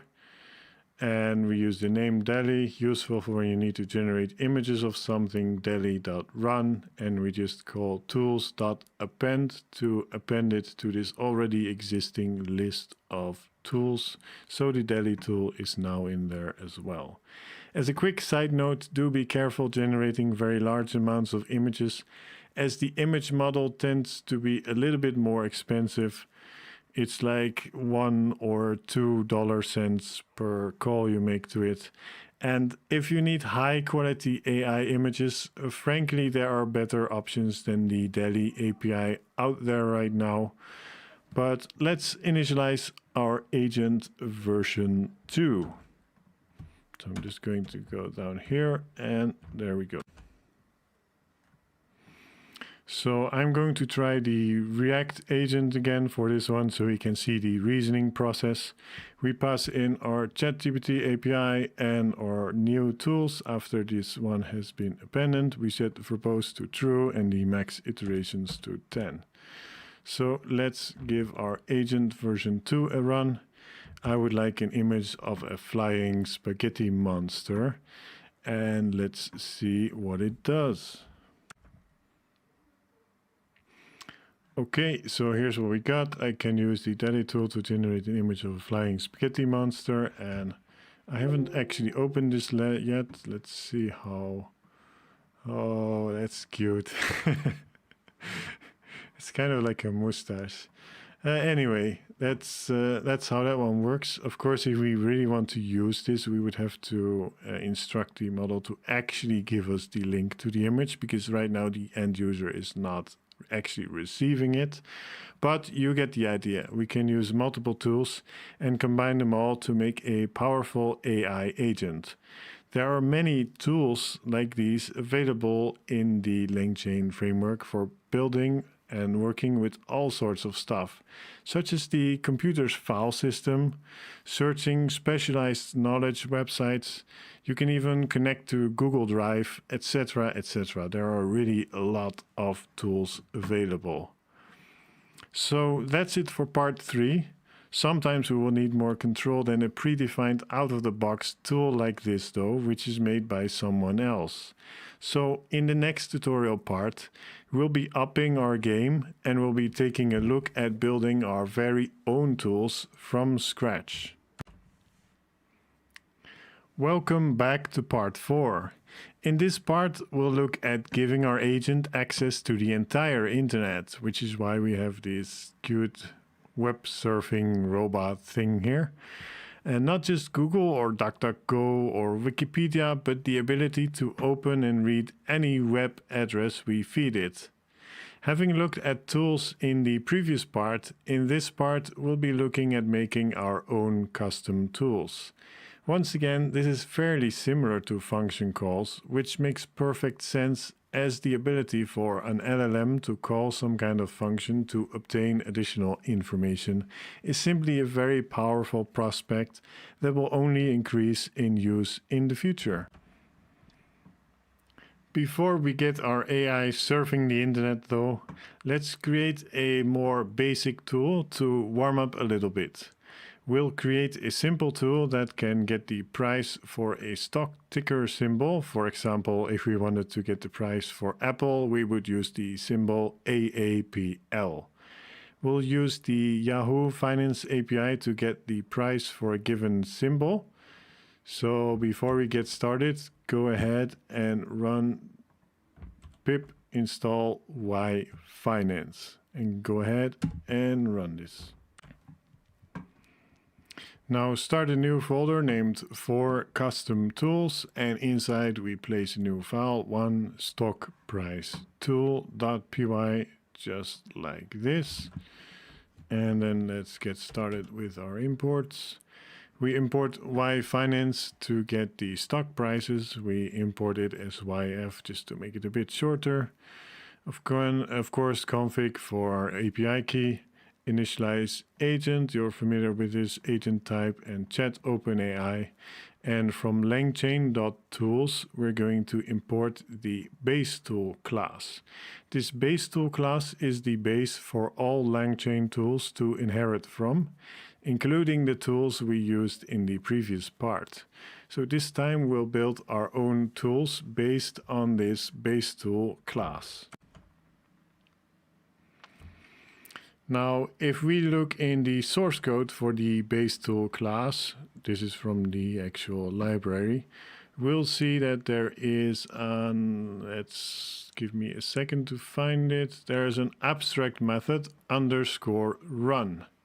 This means that the child class is supposed to implement this abstract method.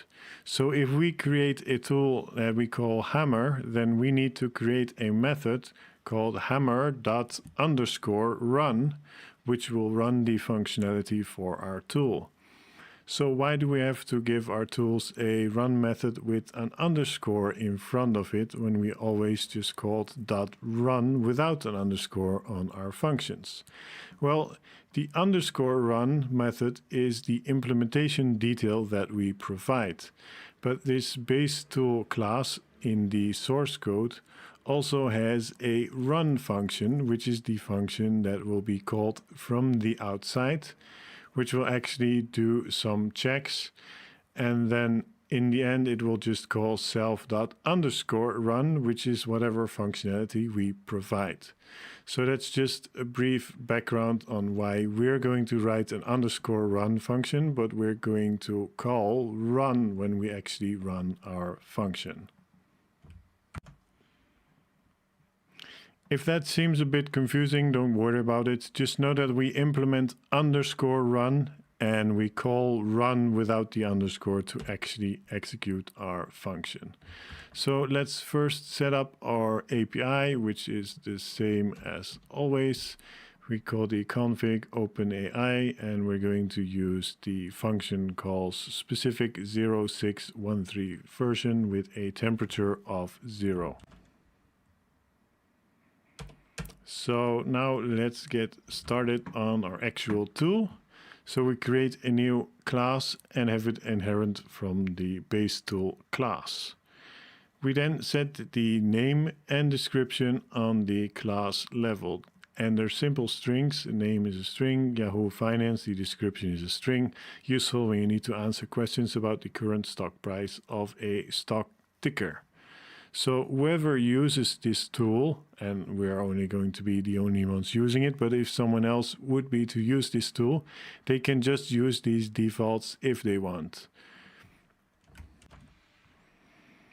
Now, as promised, we're going to be implementing the _run method. It takes a query as a string, and the return is also a string. We call the .ticker method on Yahoo Finance, passing in the query. We return a string that shows the ticker and the price by calling the .get method on the .info attribute of the ticker. If you have to work with APIs like these, you can find information like this in the API documentation, or just inspect the object that you get back to see where which information is stored. Oh, and we also have a print statement here just to inspect the object in our console. There's also room to implement an asynchronous version of this, which is called _arun. We're not actually going to be using this for now, so we'll just raise a not implemented error. This tool does not support asynchronous execution, just to be complete so that we have provided some kind of implementation for this arun method. So this is the bare basics of what we need to create a tool. We can now use this tool in our agent. So let's create a new agent and add our tool to it.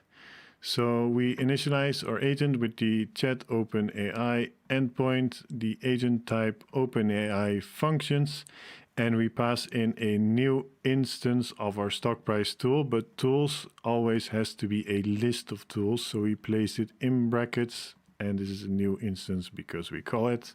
And again, we set verbose to true.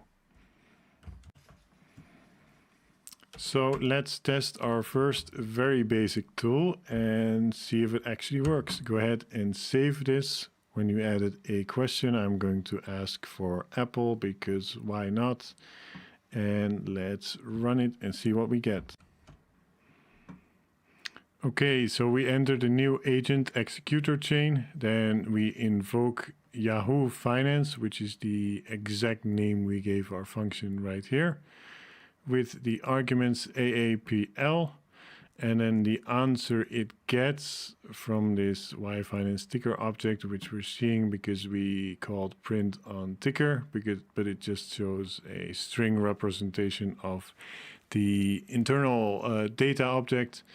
It gets AAPL and the price, and then sends this back to ChatGPT, which decides, okay, I know the answer. I'm going to send the final answer to you right now.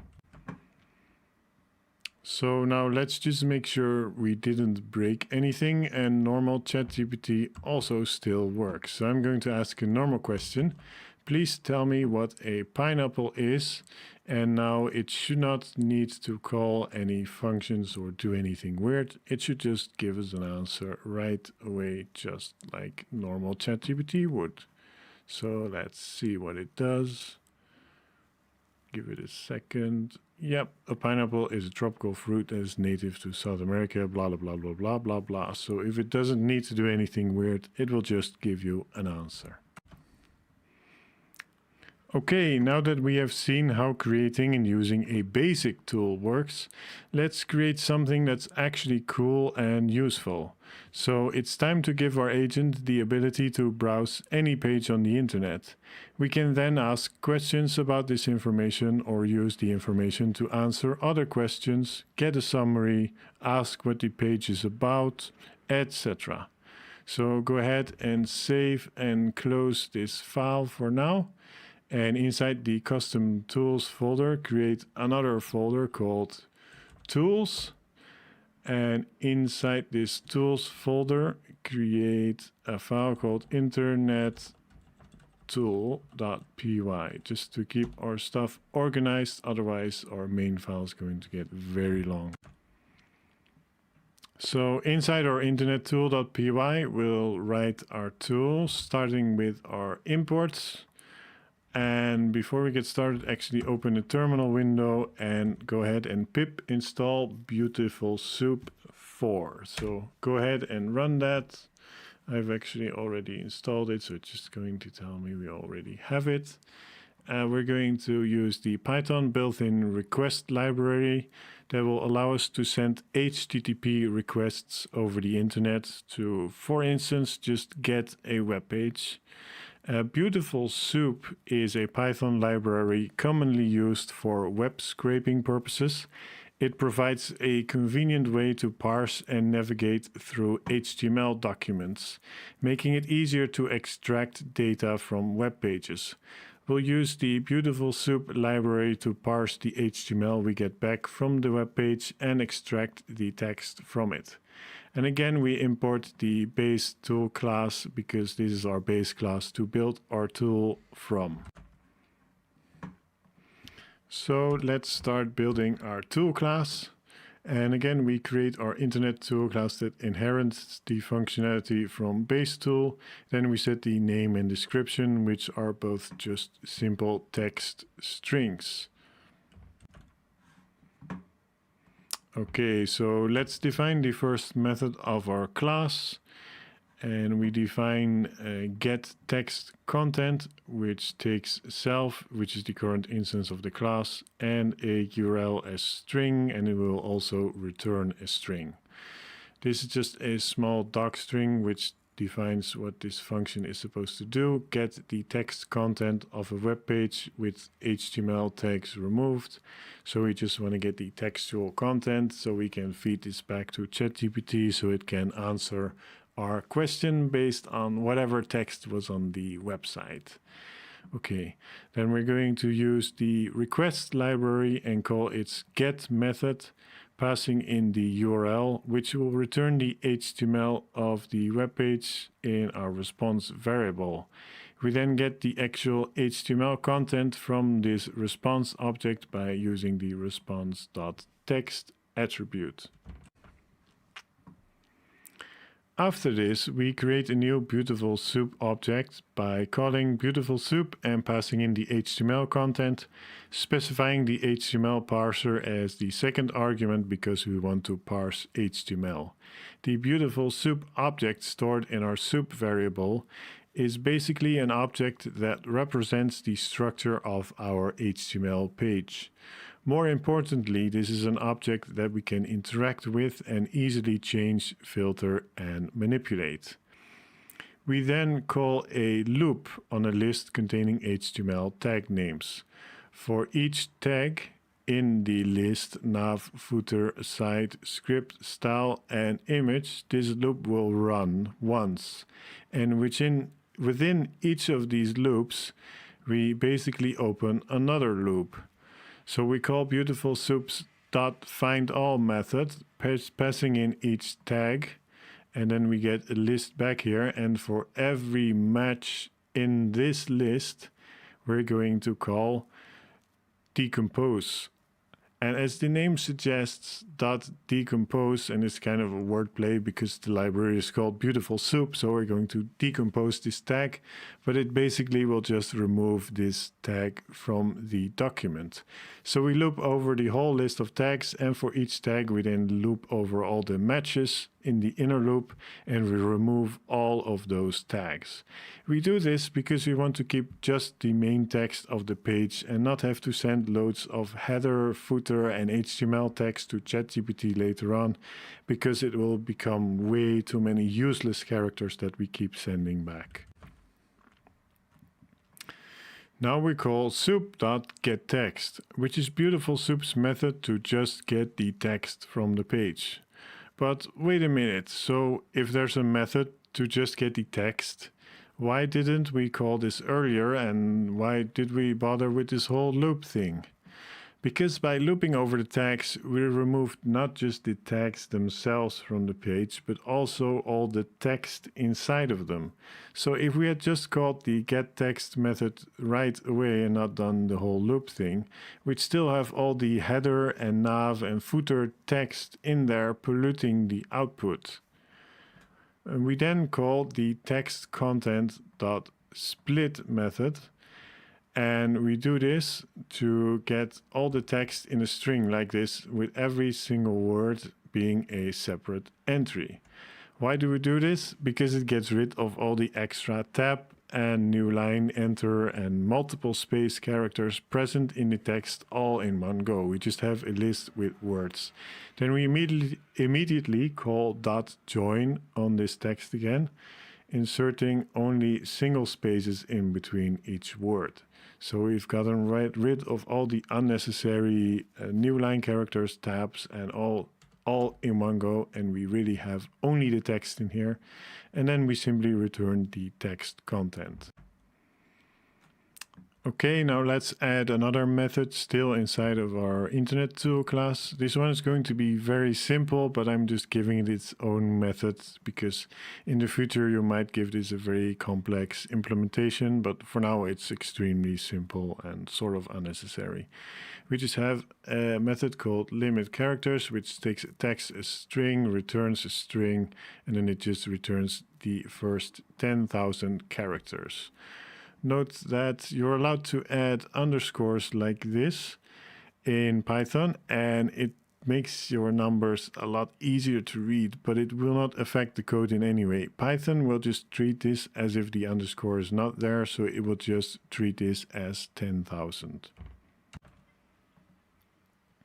Okay, now let's define our underscore run method, because else we won't actually have a valid tool.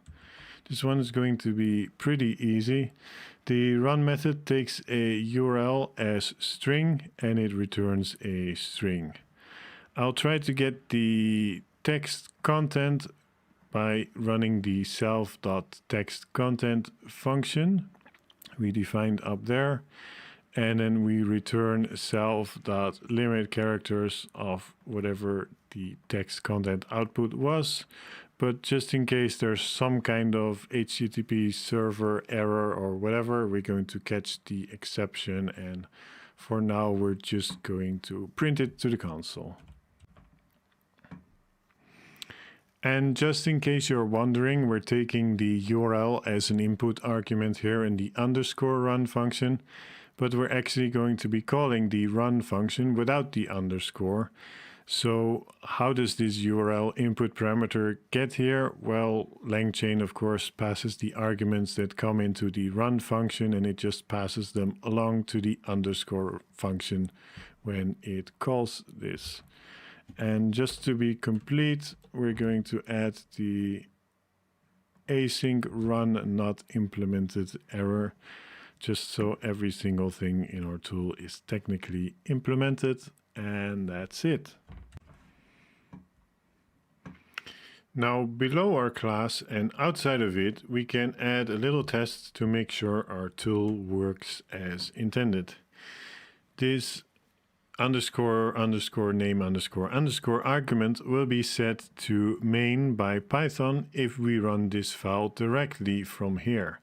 But when we import it into another file, this name will be set to the name of the file. So if we import this file into another file and run it, the if statement will not trigger. But if we run this file directly, it will trigger. Now this is useful because we can now just run this test by running the file directly, but if we import it into another file, we don't have to worry about this test running. We can just use the Internet Tool class without worrying about this part of the code. So go ahead and save and run this file. And as you can see, I'm going to be fetching a large list of Italian desserts and pastries just to try and make you hungry. And our internet tool is working as intended. Before we leave this tools folder, go ahead and create an init.py file as we have done several times before. And then inside, just make sure you import from .internet tool import internet tool, just so we can have an easier import, and go ahead and make sure you save that as well. I've gone ahead and created a internet tool agent.py in our custom tools folder. Now that we have our tools folder prepared with our internet tool and our init.py, but I noticed I only used a single underscore here at the end, so let me go and fix that real quick. And now it should work. If we now put our imports in here, we have config, initialize agent, agent type, chat OpenAI, and our own internet tool. You're familiar with all these imports. So now let's set up ChatGPT. This is the same as always, and we'll initialize our agent. We use the OpenAI functions type for maximum reliability, and we pass in our list of tools, which will just be a list with a single tool calling a new instance of our internet tool. Remember to use the specific GPT Turbo 0613 version, as it's the function calls version. Now notice that all of this is really the same as we did in the OpenAI function calls and embeddings tutorial series. Under the hood, we're just doing OpenAI function calls, except with a simplified interface. We don't have to worry about the message history, the possibility of multiple calls and looping until we have a response, writing a custom function to get readable and colorized terminal output of the LLM model's reasoning steps that led to the output, the exact function description, JSON object, etc., etc. It's just taken a lot of work off our shoulders. So now for a test. Say I have this article on the internet and I need a small summary of it. So I'm just going to go ahead and run this. And let's see how it does. So we entered the new agent executor chain. It decided to invoke our internet tool with the URL, no surprise there. Then it got back all this blue text, which is quite a lot of text, but it sent only this good small summary of exactly what the article is about to the end user. So that's perfect. Now you might wonder what happens if we send it a very, very large page. So I'm going to send a URL with a lot of text on it right now. And let's see what it does. Okay, now it got a lot of text, but not all of it, thanks to the limit we set in our internet tool, which made sure our tool did not blow up by sending too much to the context.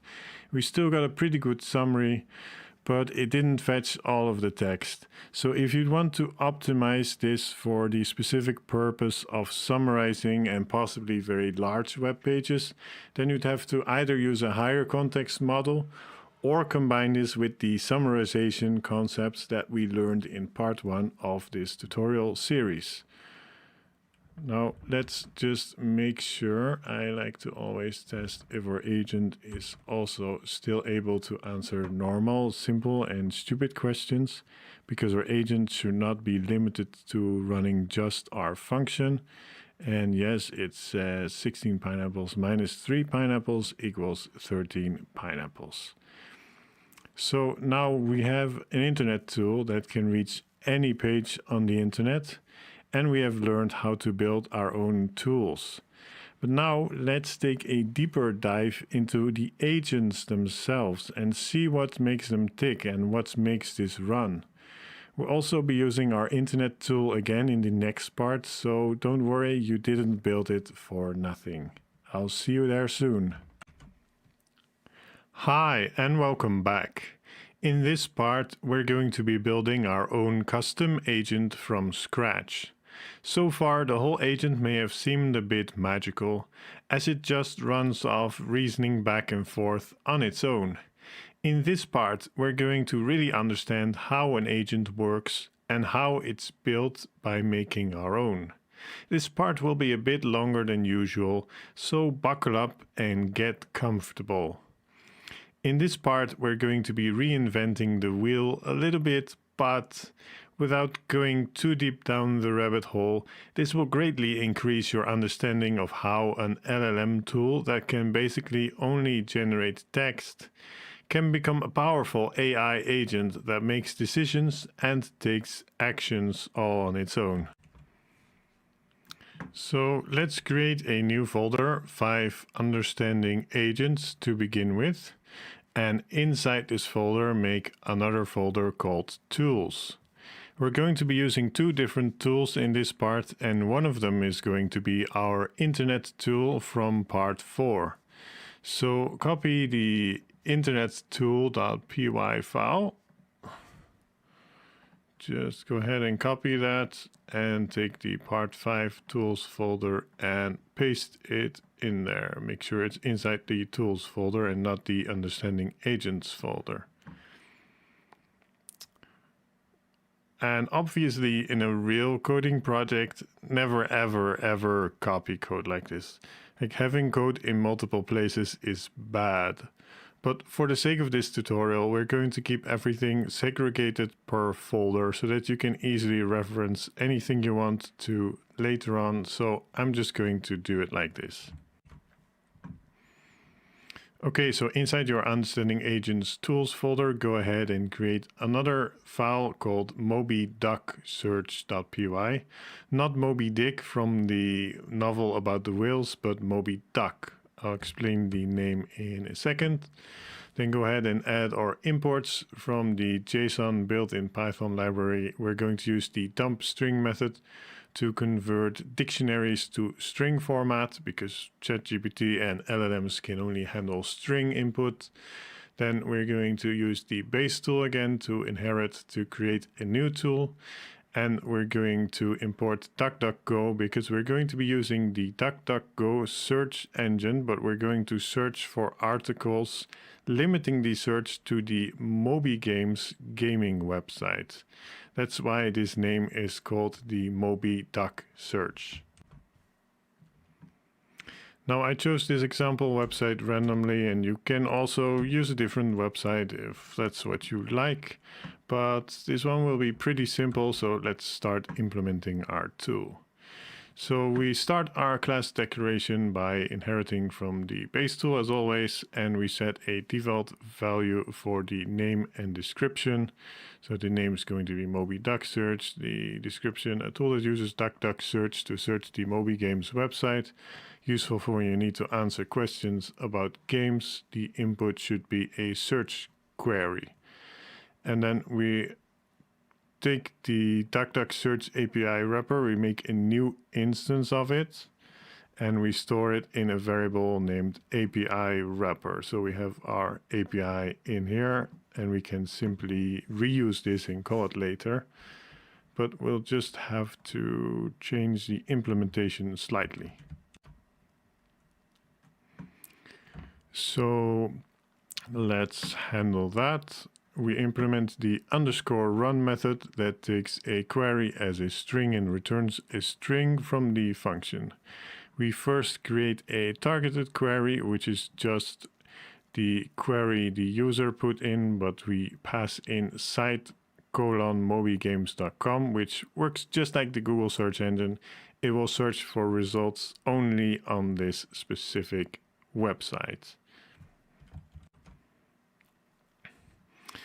We then call the .results method on our API wrapper instance, which is just the DuckDuckGo search API wrapper we imported from Langchain.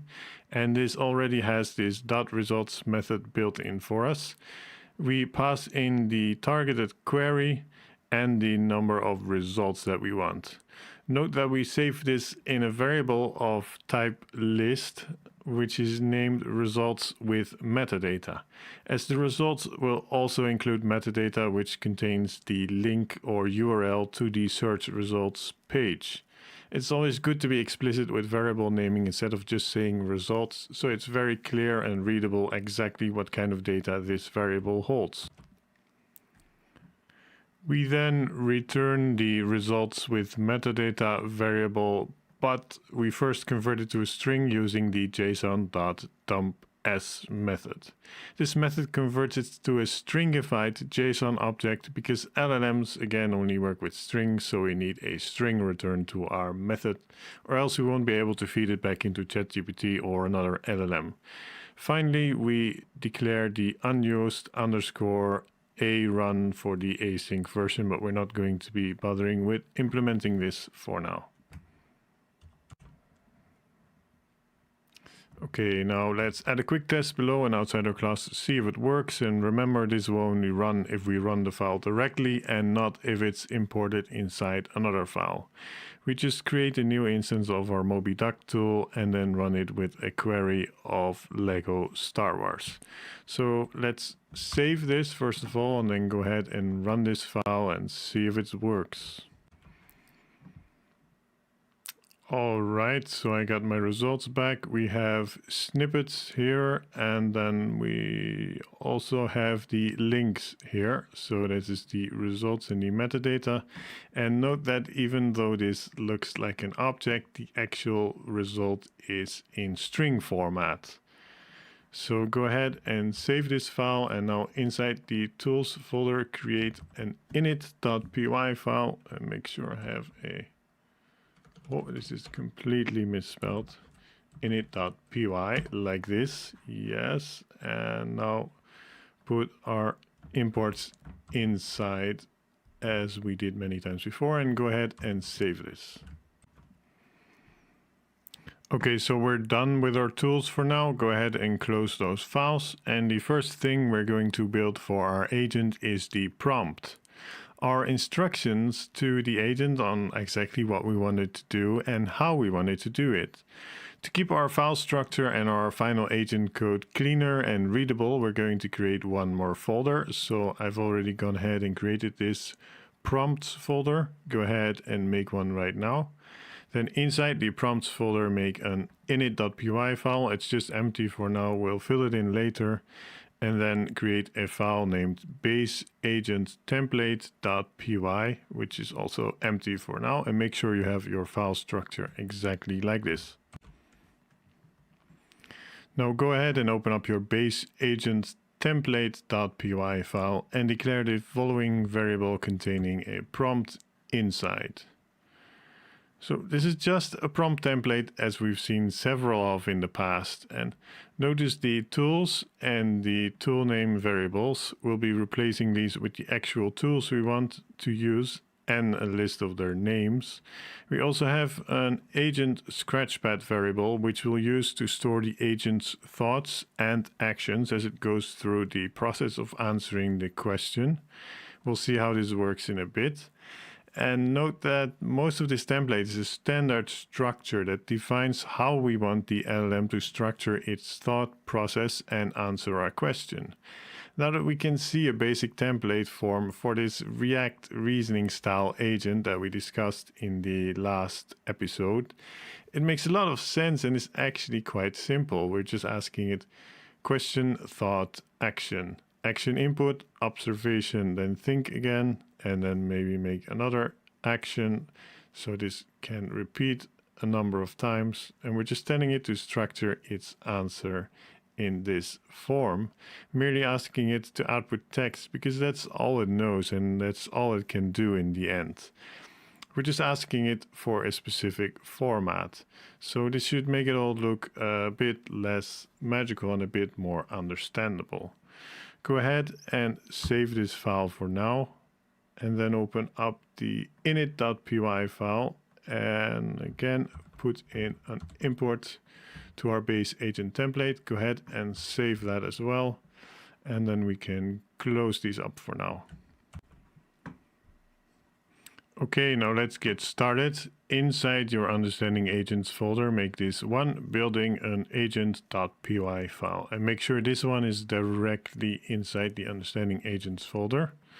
And then we're going to be starting with our imports. And this is going to be quite a lot of them, as in this part we'll really dig into building an agent from its parts. So let's get started. I'll just go over them in a broad sense and we'll see more detail as we actually use these imports. That makes more sense because I don't like to just dump a whole bunch of theory on you before we ever get started. So the re module is for regular expressions, Python built-in module for matching certain textual patterns. The couple is of course for our API key, and all the other bits and pieces we will combine together to build our agent. Finally, we import our MobiDuck search tool that we just built and also our prompt template. And we'll also get the internet tool involved later on in the tutorial. I haven't forgotten about it, but for now we're going to keep it a little bit simpler. And again, we'll see how all these imports work as we use them. It's easier to explain them with actual examples.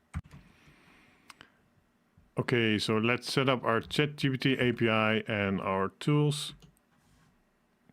We set up our ChatGPT API as always, and make sure you use the 0613, the specific model again. And we then create a new instance of the MobiDuck search class and save it in MobiDuck tool. And then we create a new list of tools as we have always done using this tool class. And we only have the MobiDuck tool for now, just using its name and description and then the .run method. So we're going to be writing custom versions of most things so you can really see and understand what is going on. We'll go to the prompt template formatter next. So we have the prompt we defined in the prompts folder, but it has these variables that need to be plugged in before we can actually send this to ChatGPT. So that's where we need something to format this prompt. Let's get started on our prompt formatter class. So we define a new class that inherits from string prompt template. This is a class that is used to format the prompt which is sent to the LLM. The format method that we're going to define on here later must return a string. New instances of this class will take a template, which is a string, and it's like a string like this one with the variables inside that we need to fill in. And it's going to take a list of tool instances, which we're going to store as tools. Okay, so next we're going to need the format method. The format method is defined as an abstract method in the base prompt template, which is one of the parent classes of the string prompt template itself that we inherited from. And this abstract method in the parent class means that the child class should implement it. So this method should return a formatted prompt as a string, and it will contain our prompt formatting logic inside this method. Our .format method takes self, which is this particular instance of the class itself, and quarks, which is basically a dictionary of whatever other arguments were passed in when the .format method was called. Basically just catching all the other arguments that were passed in. So if there were like 4 other keyword arguments passed in here, then it will just put them all in a dictionary for us to use. So it's nice to say that this is going to be a dictionary with whatever arguments are passed in are going to be in there. But what exactly is going to be in there?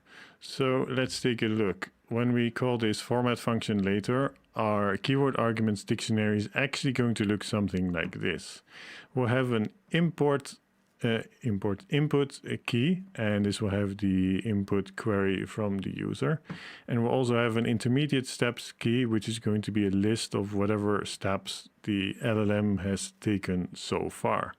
So where do these two key value pairs come from, and how do they get passed into here?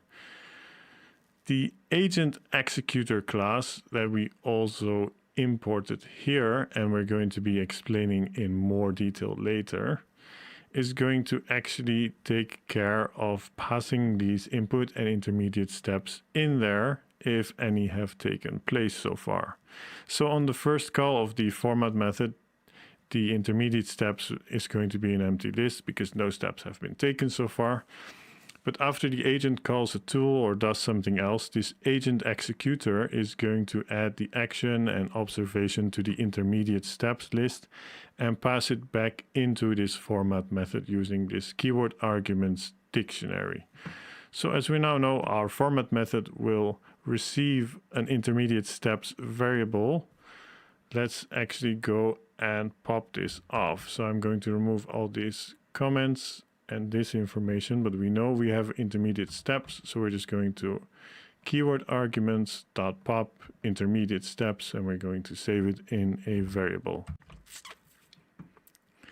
So in order to format our prompt, which is the whole purpose of this .format method, we need to pass in the 4 variables we left open in here: tool names, tools, agent scratchpad, and input. Now this keyword arguments dictionary had intermediate steps and it had input in it. And input is one of the 4 variables in here. So input is done. We only have 3 of them left. So as the next variable, we're going to need to provide this agent scratchpad variable.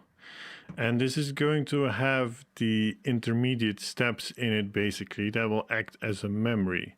Because the agent executor that we're going to look at in more detail later is going to generate this prompt passing in the variables every single time before every call, whenever it wants to take a new action, whenever it has to take a new thought. It's going to regenerate this and basically put the history so far in here, because of course ChatGPT itself does not have any memory at all. It doesn't know what happened unless we tell it. So we're going to pass it in here. And let's get started just defining our scratchpad as an empty string. So in order to be able to fill out this scratchpad, we need to know exactly what kind of data structure is inside this intermediate steps variable. So this is actually a list. And it's a list of tuples. So it's this simple data structure which has 2 values in each case. I just called them value 1 and value 2 for now. But the first value is going to be an agent action object, which is one of these Langchain.schema objects. And what it is basically a data class which has a tool input, and a log. So whatever tool it called, whatever the input was. And we're actually just interested in the log for now, which is going to be a string of the agent's thoughts and actions. An example of what a log might look like, and again, you don't have to put this in your code. I'm just going to show you what it looks like. So it'll be roughly something like this. This is a multi-line string, and it's not properly formatted, but you get the idea. It has a thought. Oh, I love zombie games, blah, blah, blah. Let me think of the best recommendation. Then it takes the action, Moby Duck search, action input, zombie game. So note how this single string has all the information that we need. So we just need to feed this log into our scratchpad. Now this second value inside each tuple in this list of intermediate steps is going to be the observation, which is basically the return value of whatever action was called. So it says I called the action Moby Duck search and I searched for zombie game 2022. Then this second value is going to be the observation or whatever the return search results were. So we have the agent action from which we're going to take the log with its thought and action. And then we have the observation, which is basically just the result. So for each intermediate steps, we're going to have a tuple like this. So as we know, we're going to have tuples in these intermediate steps. We can just loop over this list of tuples and we'll give each of the two entries a name. The action for the agent action object, and we'll call the observation the tool output. So for each action and tool output in intermediate steps, which is just value 1 and value 2 of the tuple, we'll do the scratchpad plus equals the action log, which is just this long string with the action and its thought. And then we'll add another bit of string calling the observation with just a new line in front of it. Then we'll give it the return, whatever came back from the function it called. And then we just say thought with an empty space to prompt it to give its next thought. Note that this is exactly the structure we set out here. So we're just following the structure we defined ourselves and then prompting it for its next thought. So that is what's going into the scratchpad. Now remember, in this Quarks dictionary, we already had our input key containing our input. So now we can just say Quarks, the key of agent scratchpad is going to be this scratchpad variable.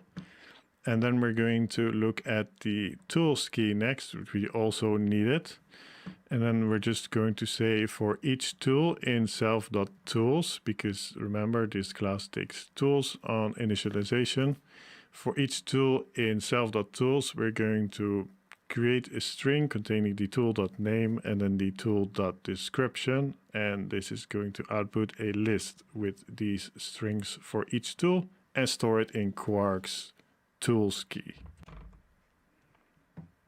Now the next one is going to be a lot simpler. It's just the tool names, which we're going to take each tool in self.tools and we're just going to put the tool.name in a list. And then we're going to join this list again. We're going to join it together because we can't feed a list object. So we're just going to join it together, putting a comma in between each tool's name. And by the way, in the previous one, the tools, we also joined them together like this because, again, we can't feed this list. But in this case, we joined them together with a new line. So every tool is on a new line of text. Okay, so we now have all our 4 variables we need to format our prompt and fill in the holes. So now we're just going to return self.template, which is our template string we passed in, which is just going to be this one. But we're going to format it, and this is not the format method we described above here, but this is just the built-in Python string format method. So don't get confused here. It's not calling itself recursively. And we're passing in the keyword arguments that we've created. So it has all those variables. So now we have a prompt formatter. So now that we have, I'm just going to make this a little bit more compact. So now that we have a class that we can use as a prompt formatter, let's actually instantiate a new instance of this class. We're just going to call this prompt formatter, and we're going to use the Mobi prompt template class we just defined. Oop, I scrolled a little bit too far, sorry about that. We're going to pass in the base agent template as the template. The tools is going to be our tools, and input variables is going to be input and intermediate steps. So we're basically telling it what's going to be inside the keyword arguments dictionary. Okay, so that takes part of the prompt generating part of our agent. Now, ChatGPT, or any other LLM for that matter, does not actually have any ability to call a function or use our tools at all. Its only ability is to output text completions. So if our LLM wants to use one of our tools, it will tell us so in textual format. It's going to say like, hey there, I want you to call the tool named Melon Smasher 2000. And that's all it's going to give us. So we need to somehow parse this text output, and then we need to call the tool and feed the output of this tool back into our LLM. So this part is going to be about the output parser. We're going to parse the output of the LLM and then take actions, call functions, and do whatever we need to do. So we're going to define a new class, MobiDoc output parser, and it's going to inherit from the agent output parser, which we just imported from Langchain, and we're going to extend its functionality here.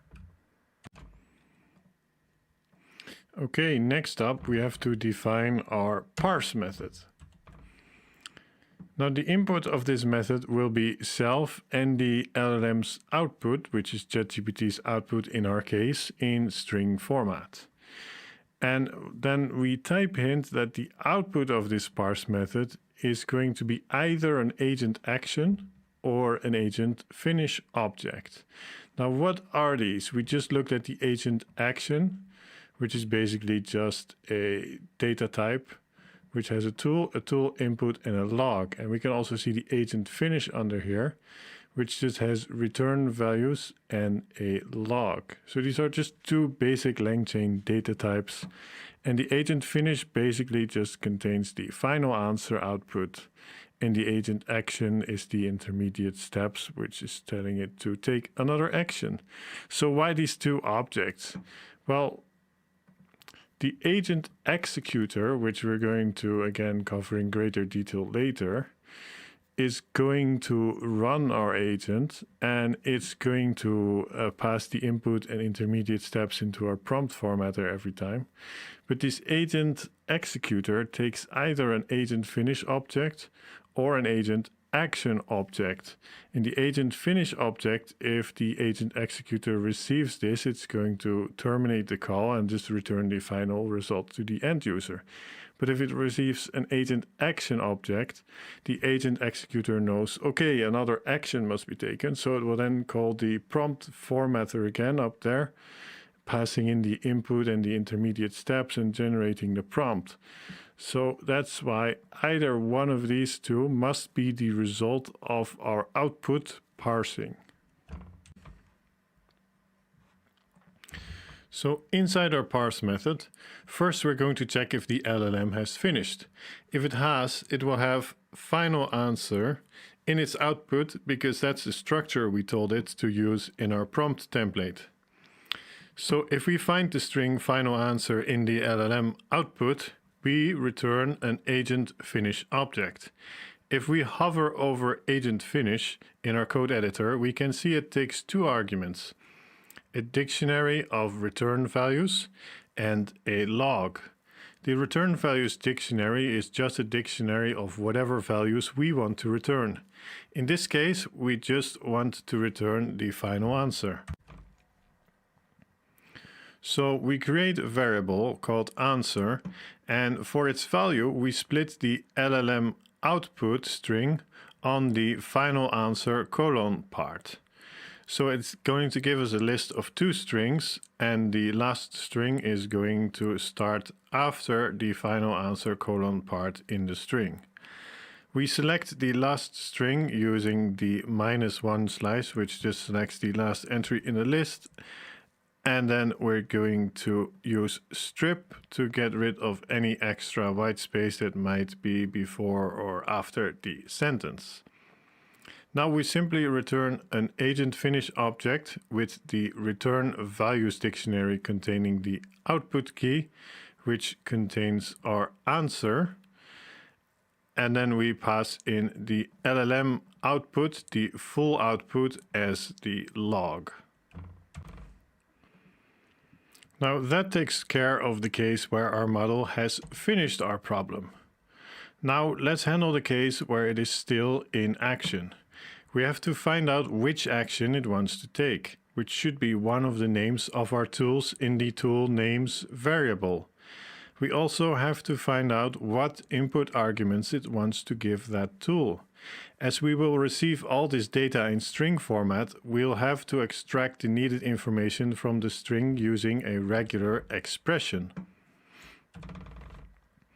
Without going too deep into regex or regular expressions, which is a whole course and programming language on its own, and this regex expression is just taken from the Langchain documentation, by the way, let's take a very brief look. Here we look for the word action, optionally followed by s star. And this refers to white space characters like space or tab. It's optionally followed again by digits, and it's again optionally followed by white space. Then finally we have a colon. So if it just says action colon, then this will match this pattern. But if it says action space 16 space colon, then it will also match this pattern. So these optional white spaces and this optional digit are just to make it a little bit more robust in case the model changes what we told it to do slightly and gives it numbers or something, then it will still match. Then we get to this next part, and I'm not going to go too deep into what each character does, but these brackets indicate a capture group. So we're going to capture everything that occurs in between action colon and action input colon. So whatever it says in between there is going to get captured in a group, and we can access this group to extract these characters later. After this, we're going to look for action input, and again in between we allow for the possibility of spaces and digits to be there, and after input as well. And then we basically just have a colon again, and I'm not going to get too deep into this, but this is the second capture group, which is going to capture whatever occurs after action input. And again, regex or regular expressions is a whole programming language in itself and too much to fully get into here, but we basically capture whatever occurs behind action and behind action input in two groups that we can access later on using this regular expression pattern. Note that this pattern matches the expectation we set with our prompt template that we feed into ChatGPT, where we ask for output using this exact structure.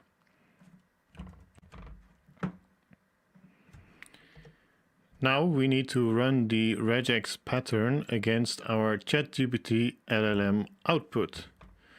So we're going to call the search method on the re library, which refers to regex, passing in our regular expression pattern we defined here, and the LLM output that we want to look for matches in. Finally, we set the re.all flag, which allows a dot character, which normally matches every possible character except for a new line, to also match a new line character. If you're not too sure about regex, don't worry too much about these details. This is really not the focus for this tutorial, and As I said, I just took this regular expression from the official documentation as well. So this really is not the point of this tutorial. And so we just look for matches and we're going to store the results in match. So if we do not find a match, if this variable is empty, we're going to raise a value error because we were not able to extract whatever function we're supposed to call somehow. But if we did find a match, we're going to extract the group 1 match, so whatever was between action and action input, and we're going to strip the white spaces, so we just have the string of whatever was in between there. And then we're going to get the action input by extracting the group 2 match, so whatever was after action input. And then we're going to strip specifically space characters, and we're also going to look for these quotes that might be around it because we also want to strip those off.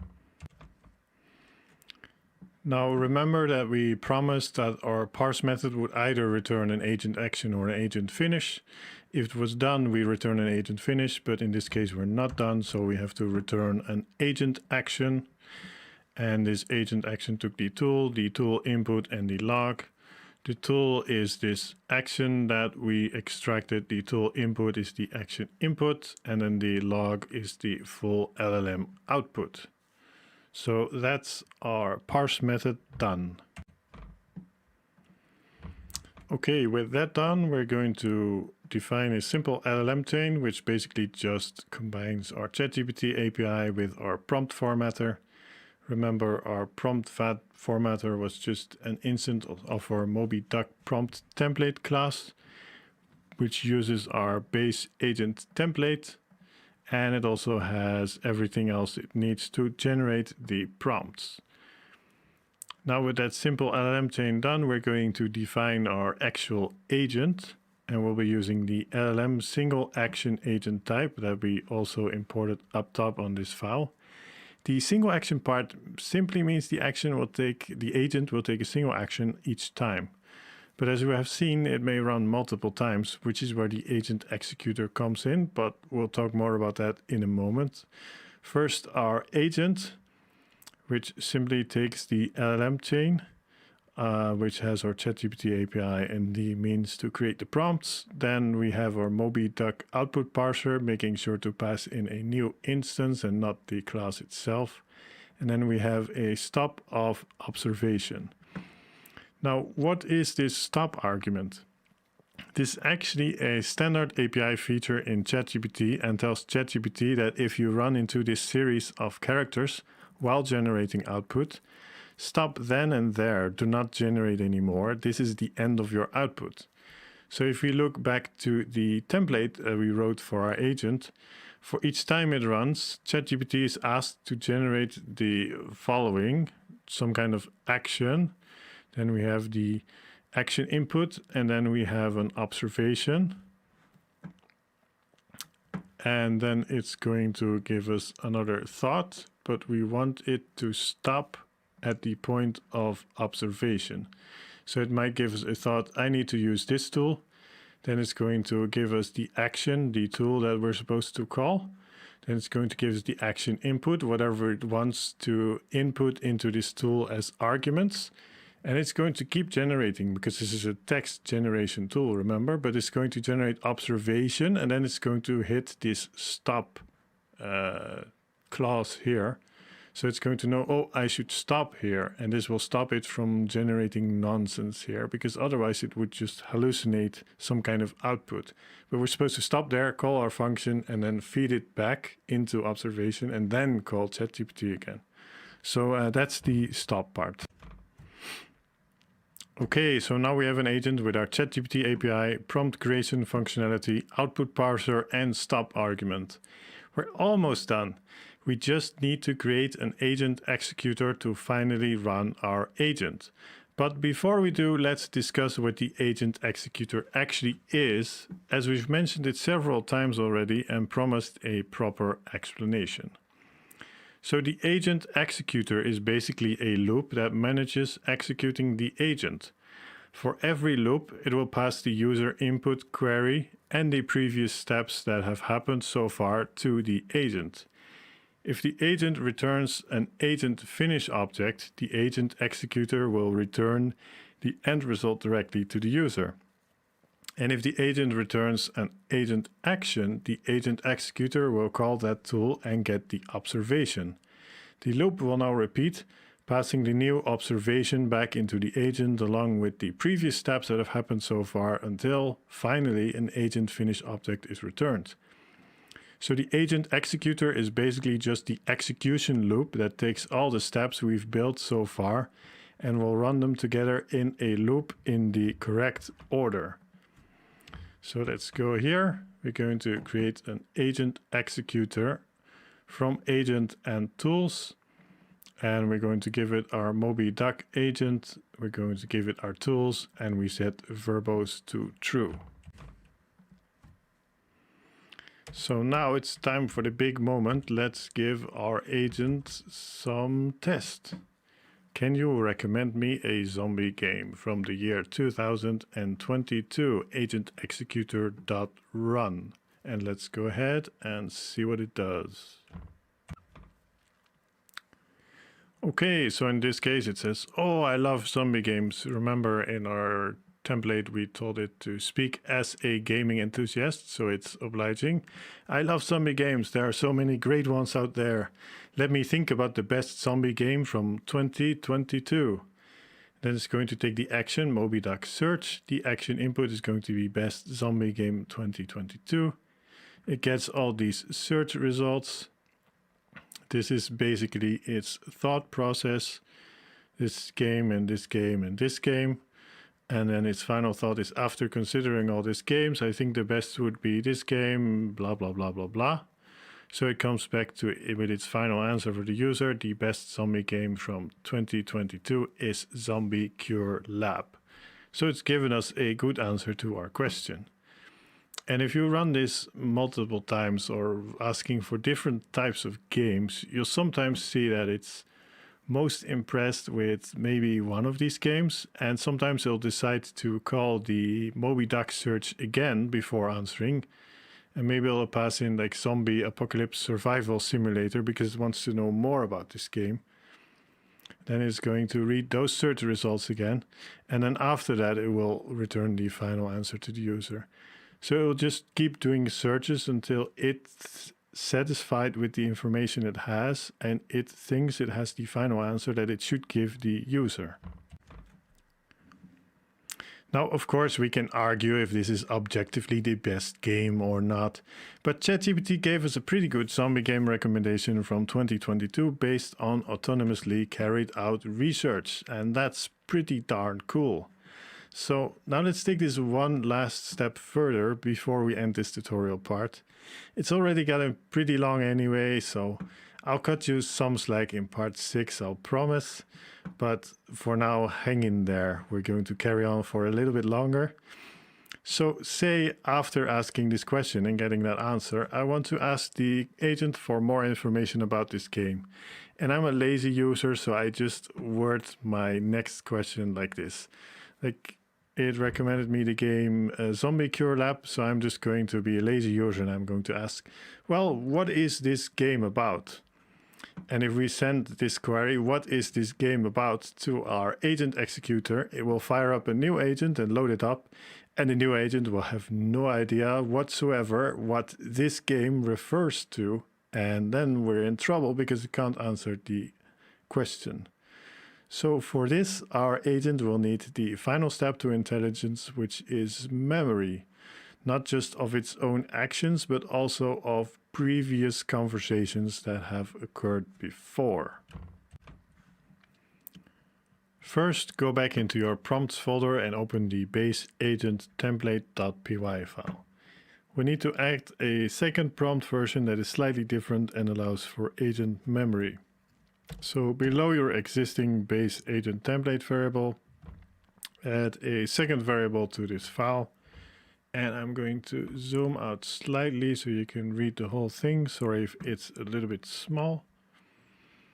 We just basically have exactly the same template, but we added an entry for the previous conversation history in between. And the rest is basically just the same. Okay, then go ahead and save this and close this file. Now go to the init.py. And I'm also going to zoom back in so my screen doesn't become too small. And just make sure to add the second import here, the base agent template with memory. And also go ahead and save this and close this as well. So now back in our building an agent.py file, scroll up to the top. We need to add the internet tool here, and we need to add the base agent template with memory here to the imports. And remember, the internet tool we wrote allows the agent to get the page text for a certain URL anywhere on the internet that we added in the fourth tutorial part. So let's add the internet tool to our tools really quickly, and I'm just going to continue below here. This is for tutorial purposes, so we don't need to split this in separate modules. I'm just going to create a new internet tool. Then we're going to append to the tools list that we had up here that contains only the MobiDuck tool so far. We're just going to append another instance of tool. And notice I'm going to change the name. I'm not going to use the default. We change the name to visit specific URL. Of course, the function is internettool.run. And we're going to put in a description of useful when you want more information about a page by opening its URL on the internet. The input should be a valid and full internet URL with nothing else attached. So this will get added to our tools, and I will have two tools, one for the MobiDuck search and one for visiting any specific URL. And remember, when it calls the MobiDuck search tool, it doesn't just get the snippets, but it also gets the URLs. So it will be able to visit any URL it chooses if it wants to get more information. Now we just retrace our final steps to build a second agent. And again, I'm just going to keep coding below here in this same file because, well, this tutorial is already very long and I don't want to bother you with splitting this up into all kinds of different files and organizing it properly. Let's focus on the learning concepts here and not software project structuring best practices. So we're going to create another prompt formatter, this time with memory. And we just have the template, but this time the one with memory. We have the tools, and this time we have a third import variable, which is history. Now we can combine this into an LLM chain with memory, just like we did before. We just give it our ChatGPT API and the prompt formatter with memory. And now we're going to finally declare our MobiDuck agent with memory, which takes the LLM chain, the MobiDuck output parser, and the stop of observation. So this is basically the same as above, but we passed in the different chain, which has the memory prompt.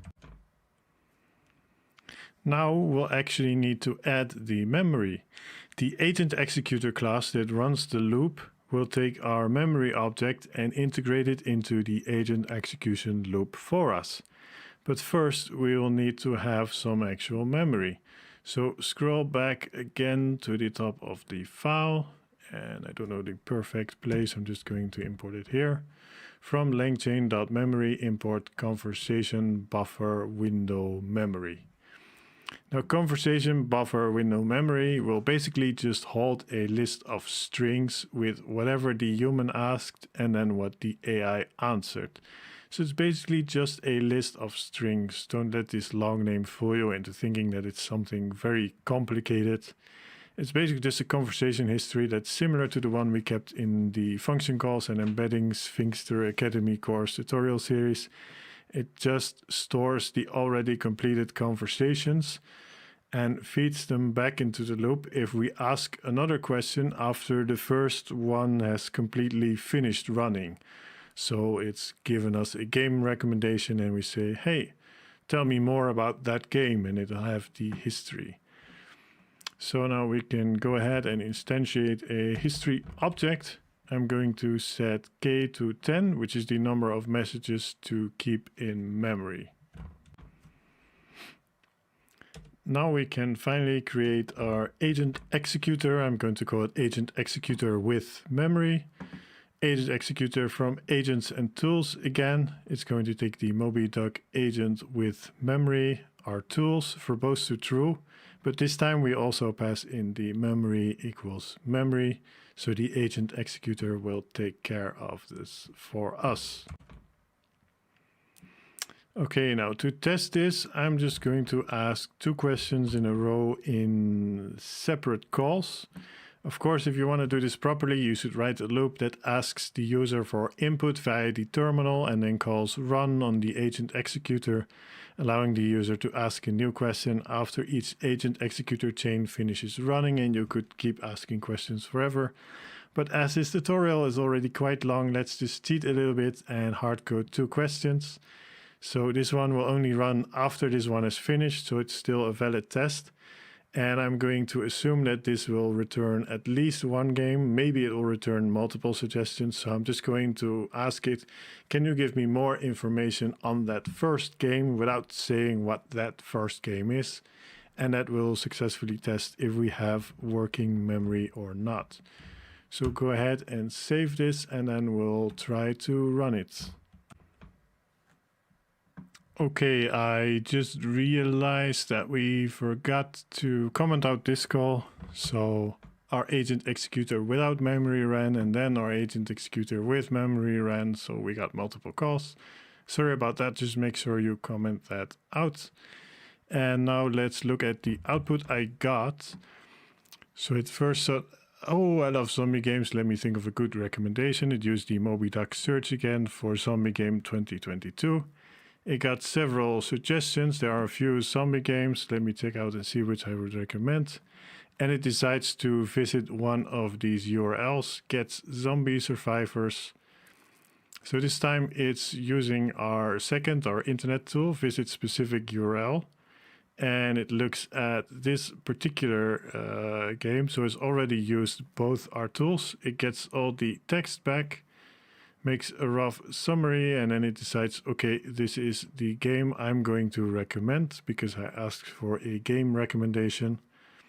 Then the second question runs, can you tell me more information about that first game? Of course, it only recommended 1 game, so that first game should be Zombie Survivors. So the second call says, I need to find more information about the game Zombie Survivors. And the question we asked was that first game. So it knows that first game is Zombie Survivors, which means that the memory is working. Again, it uses our internet tool to visit this specific URL. But of course, it just made this URL up, and it realizes, okay, I cannot just make up a random URL. So it fixes itself.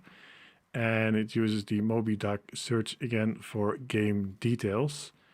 Then it gets the game details and it gives us a final answer with a lot more information on here. So you can see it will sometimes do stupid things like this, but it's still able to recover by reasoning, okay, this does not work. I need to find a different approach, and it still fixes itself. So that's pretty cool. We can now ask follow-up questions. We did it. We built our agent step by step. Some of this was reinventing the wheel a little bit, but this tutorial was purposely so to give you a deeper understanding of the inner workings of an agent. I hope it all seems a little bit more understandable and logical and less magical to you now, and that gives you more insight into how this all works together. As a small caveat, you might have noticed your model was not 100% reliable when running and could occasionally have a parsing error or trouble calling the tools or functions. This is why, again, in practice, I recommend you use the OpenAI agent as much as possible, which was this one. I'm going back to part 4 here. This agent type OpenAI functions. because it's based on OpenAI's function calls and it uses the GPT Turbo 0613 model. This way you get a high quality model which is specifically trained to handle calling functions, and it just makes it a lot more robust and reliable than a lot of the open source models out there. Of course, you can also use the function call specific GPT-4 version if you have access to this, but either way, the underlying principles are the same. Just be aware that this model is going to be a bit more reliable for you in most cases. But again, that was not the point of this specific tutorial part. We wanted to go more in depth into how this works. So that's the end for part 5 of the tutorial series. This one was pretty long, but I'll see you soon in part 6, where we'll have a look at Langchain expression language. And we'll have some fun building an LLM chain that corrects its own mistakes. So I'll see you there soon.